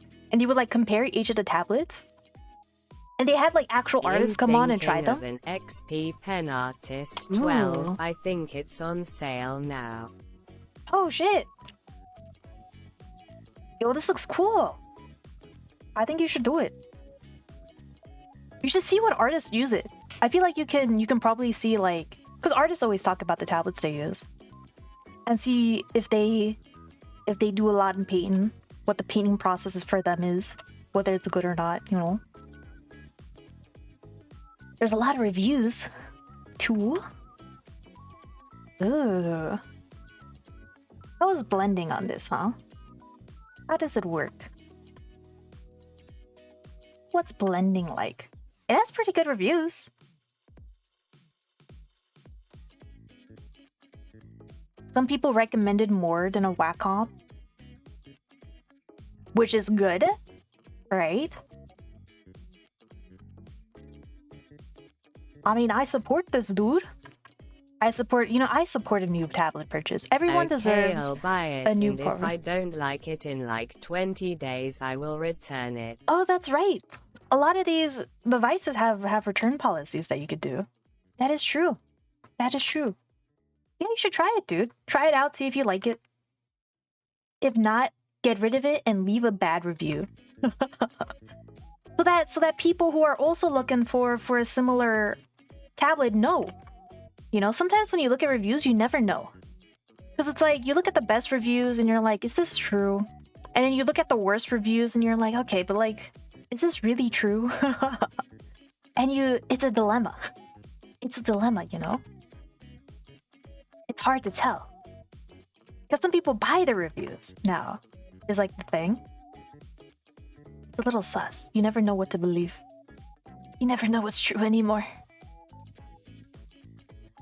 You have to go like full on detective if you want to know for sure. But I feel like most tablets are pretty good. You just have to like find out which one works in your specific case. Which one's the best? Fit your demands. And let me know. Because I should probably upgrade too. And I haven't. I have not.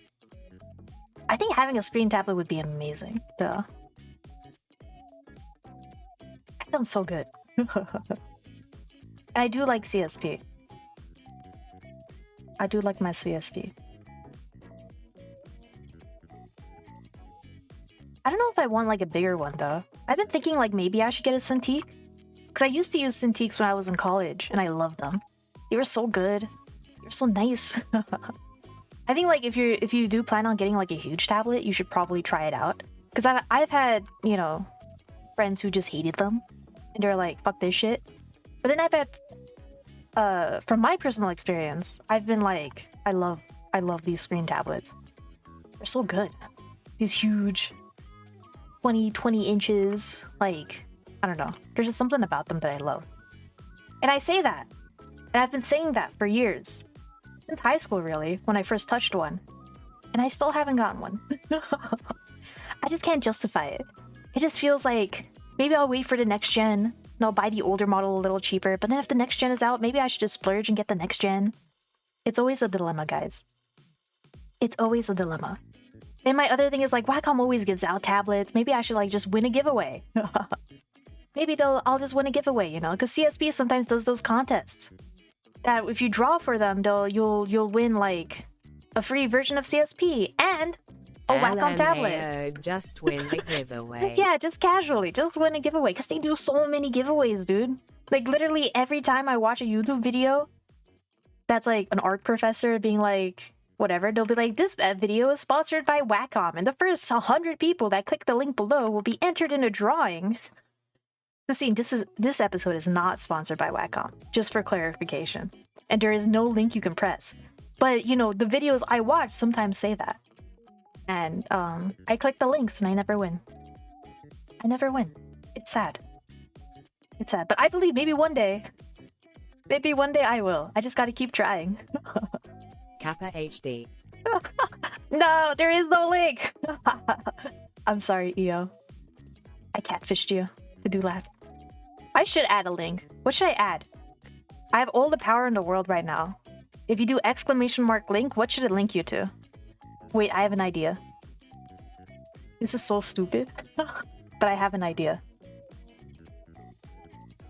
I have an idea. I have an idea for this. Wait.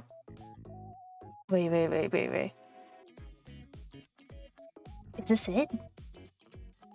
No. Wait, I need to turn... This is important, guys. A picture of Link from Zelda Kappa. A picture of Link from Zelda? I could. Ooh, we got some options here. Wait, let me mute my browser audio real quick so you guys don't hear what I'm doing here.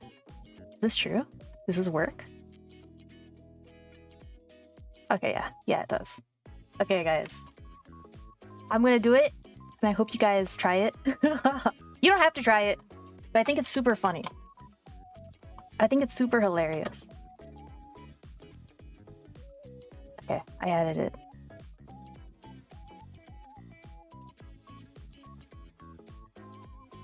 Ooh, that's also a good idea.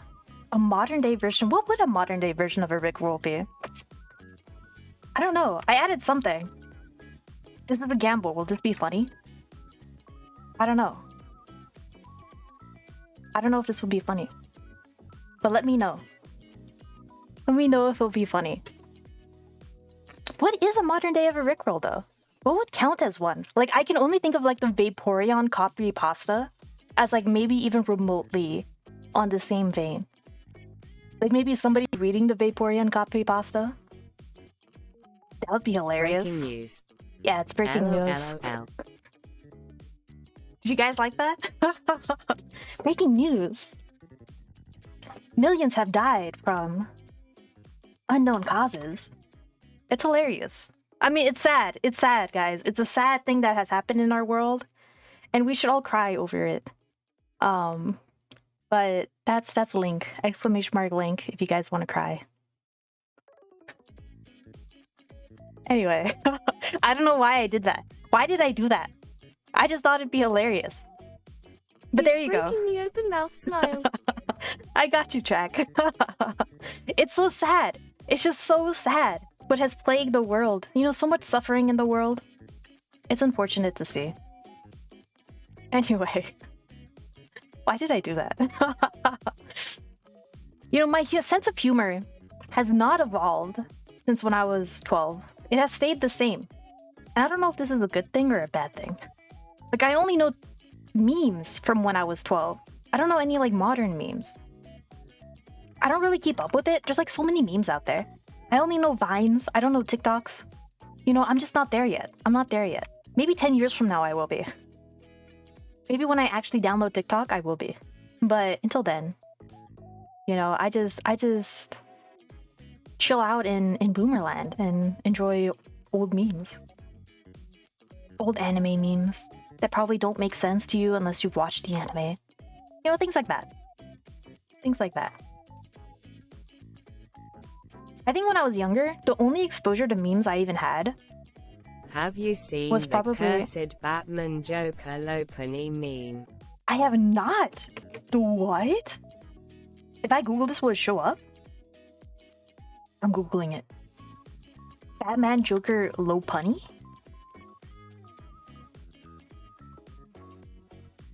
Is it Joker catches Lopunny?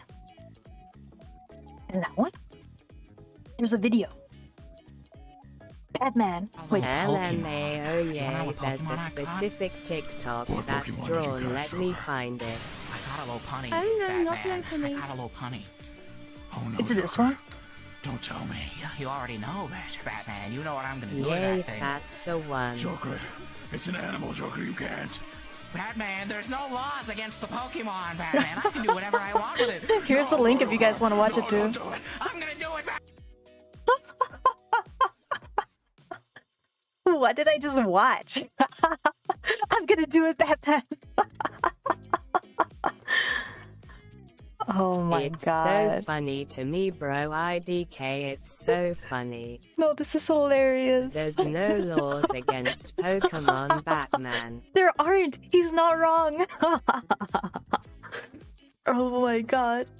Dude, this was hilarious. Thank you. Thank you for what is it? Enhancing my oeuvre of memes. Oh no.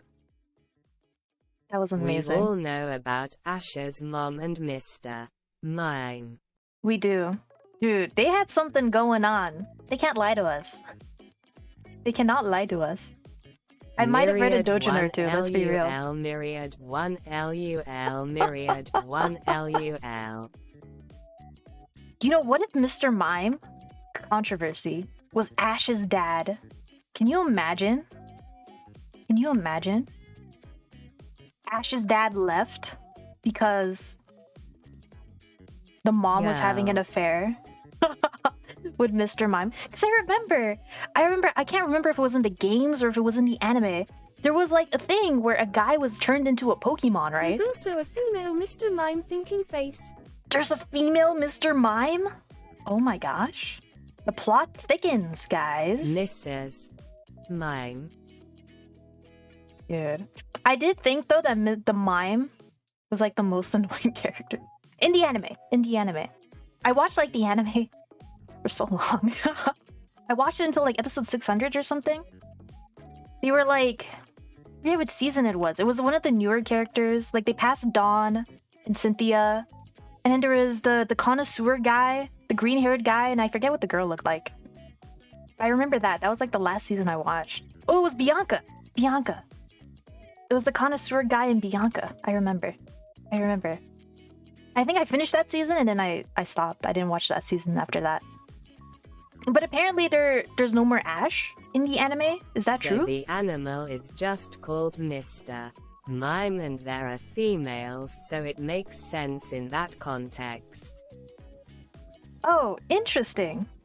It was just called Mr. Mime, but there are female Mr. Mimes. I mean, all the powers of Mr. Mime, they're very progressive. They're breaking the boundaries of what you expect on what gender truly is. And you gotta respect them for that. You gotta respect them for that. Who knew? Who knew that Pokemon had everything? But I haven't played any of the new Pokemon games. There's also an evolution of Mr. Mime. Really? What? What does it look like? I need to see this. I need to see this, guys. This is important. This is important to see. Evolution? What? Wait, what? A Galarian version called Mr. Rhyme. Are you? Oh my god. It has a Galarian version. Also could also be female lol. Lol, yay. Wait, does the female version also have the mustache? Wait, I kind of love that. Wait, it looks so funny. It looks so dapper.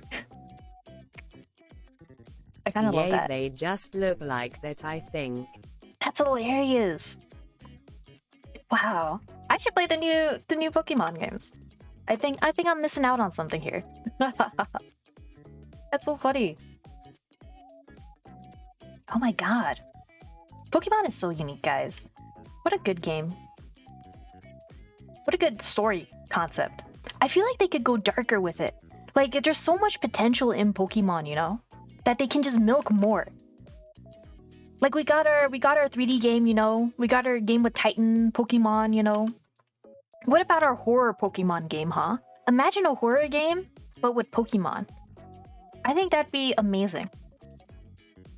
I think that'd be so cool. Like, hyper-realistic looking Pokemon that are just like eldritch horror level disgusting. I think there's an avenue here that Nintendo hasn't tapped into yet. They don't realize how profitable horror games are, and they could just tap into it. It doesn't even have to be that complicated of a horror game. You know what I mean? And they would make bank. He's called Mr. Rhyme because it's cold. Because it's cold? Oh, is it cold in the Galarian universe? The region? I'm assuming it's named after the region. I don't actually know.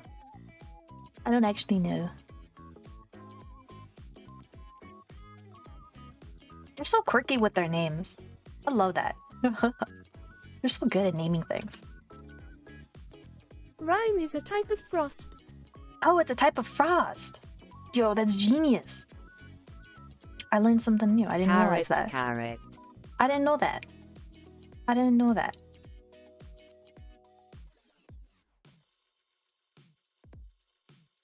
That's crazy. Naming sense 100. I wish I had that good of a naming sense. I feel like the ability to like instantly, maybe they didn't instantly think of it, killing these but figures. Thank you. I appreciate it. You know, one day I'll be even better. One day I'll like be a master figures. I'll be like Michael Hampton level, you know, my idol, my #1 idol. You know, some people love singers. Some people like dancers. Every day. Thank you. I appreciate it. Your support keeps me going. I'll become a god. Yeah, some people, you know, they love their singles. Some people like their VTubers. I just love my Michael Hampton. I just love my Vilpoo, you know? Is Vilpoo still alive? I shouldn't say that. He probably is, right? I think like my biggest fear in life is like Vilpoo dying. I want to take a class with him before he dies. Is he above 40? He's pretty old. I think he's like in his 60s, 70s. How old is Vilpoo? How old is Vilpoo? Let's see. He's really old. Yo, I can look at his net worth? Wait, how old is he? What do I want to know? He was born, oh gosh, in 1936. I'm pulling up a calculator. What year is it? I can see 2022? you being an ancient figure studies teacher. Really? Maybe I need to pursue this career path. He's like over 80. Holy fuck, he's 86 years old! Holy shit, dude. I need to take his class. Well, I guess he has like an online class too, but I want to take like his class in person, you know? You know, because that's where it's cool. His class is super expensive. His in-person class is like $1,000 or something. Like $1,300. He's running out. He's almost dead. I have to go fast. I have to be quick. I believe. I'll do it. He teaches in LA. That's the thing too, right? Like he teaches in LA. I could totally just go. I could totally just do it. It would be cool. Everyone's been teaching like in Brainstorm recently though, which is like the online school. But I wanna take their in-person classes. I feel like with figures, it just makes more sense to take them in person. I took Hampton's class online, but part of it was online because he taught at my school, and then I took his class in person. Or like COVID happened, and so I had to take the other half online. Essentially, was the situation. And the online portion was amazing. The offline version was amazing. But once it transitioned online, it just wasn't the same. It wasn't the same. I was like so obsessed with Hampton that it's like after his teachings, I would like go after and see him after class, and I would just like ask him like, hey, how do I get better? Like every class I would take my big notepad up to him. These are huge notepads, by the way. And I'd be like, hey, can you critique my work? And he'd be like, sure, I got you. But then when you're online, you can't do that anymore. It's like you have to schedule office hours, and then you have to like find the time that works. It's like different. It's different than like going after the class, you know? Not as easy. But I never did. But he like, the thing he did during our online class is that he would record critiquing our work, and he would send us that. And so I have some recordings of him like being like, your work sucks, get better. Which is great. I learned a lot. That was a good class. I feel like in my 4 years of college, that class was probably like the best class that helped me improve the most. Anyway, he's a god, professor. He's a god. One day, I'll be just as good. But we did it! We got through. We essentially got through everything. We filled the page. We did our 30, 60, 90, guys. Or sorry, 30, 45, 60. Maybe I should also do 90. But I think that's all for today. I got some stuff to do right now. But thank you everyone for joining me. For the evening. Thank you for the raid. Gamer Goblin, I appreciate it. Thank you for the dono, Husky. I also appreciate that. You're a gamer, dude. We're gonna go ahead and drop a raid. Oh shit, who's streaming? Who's streaming right now that I can raid?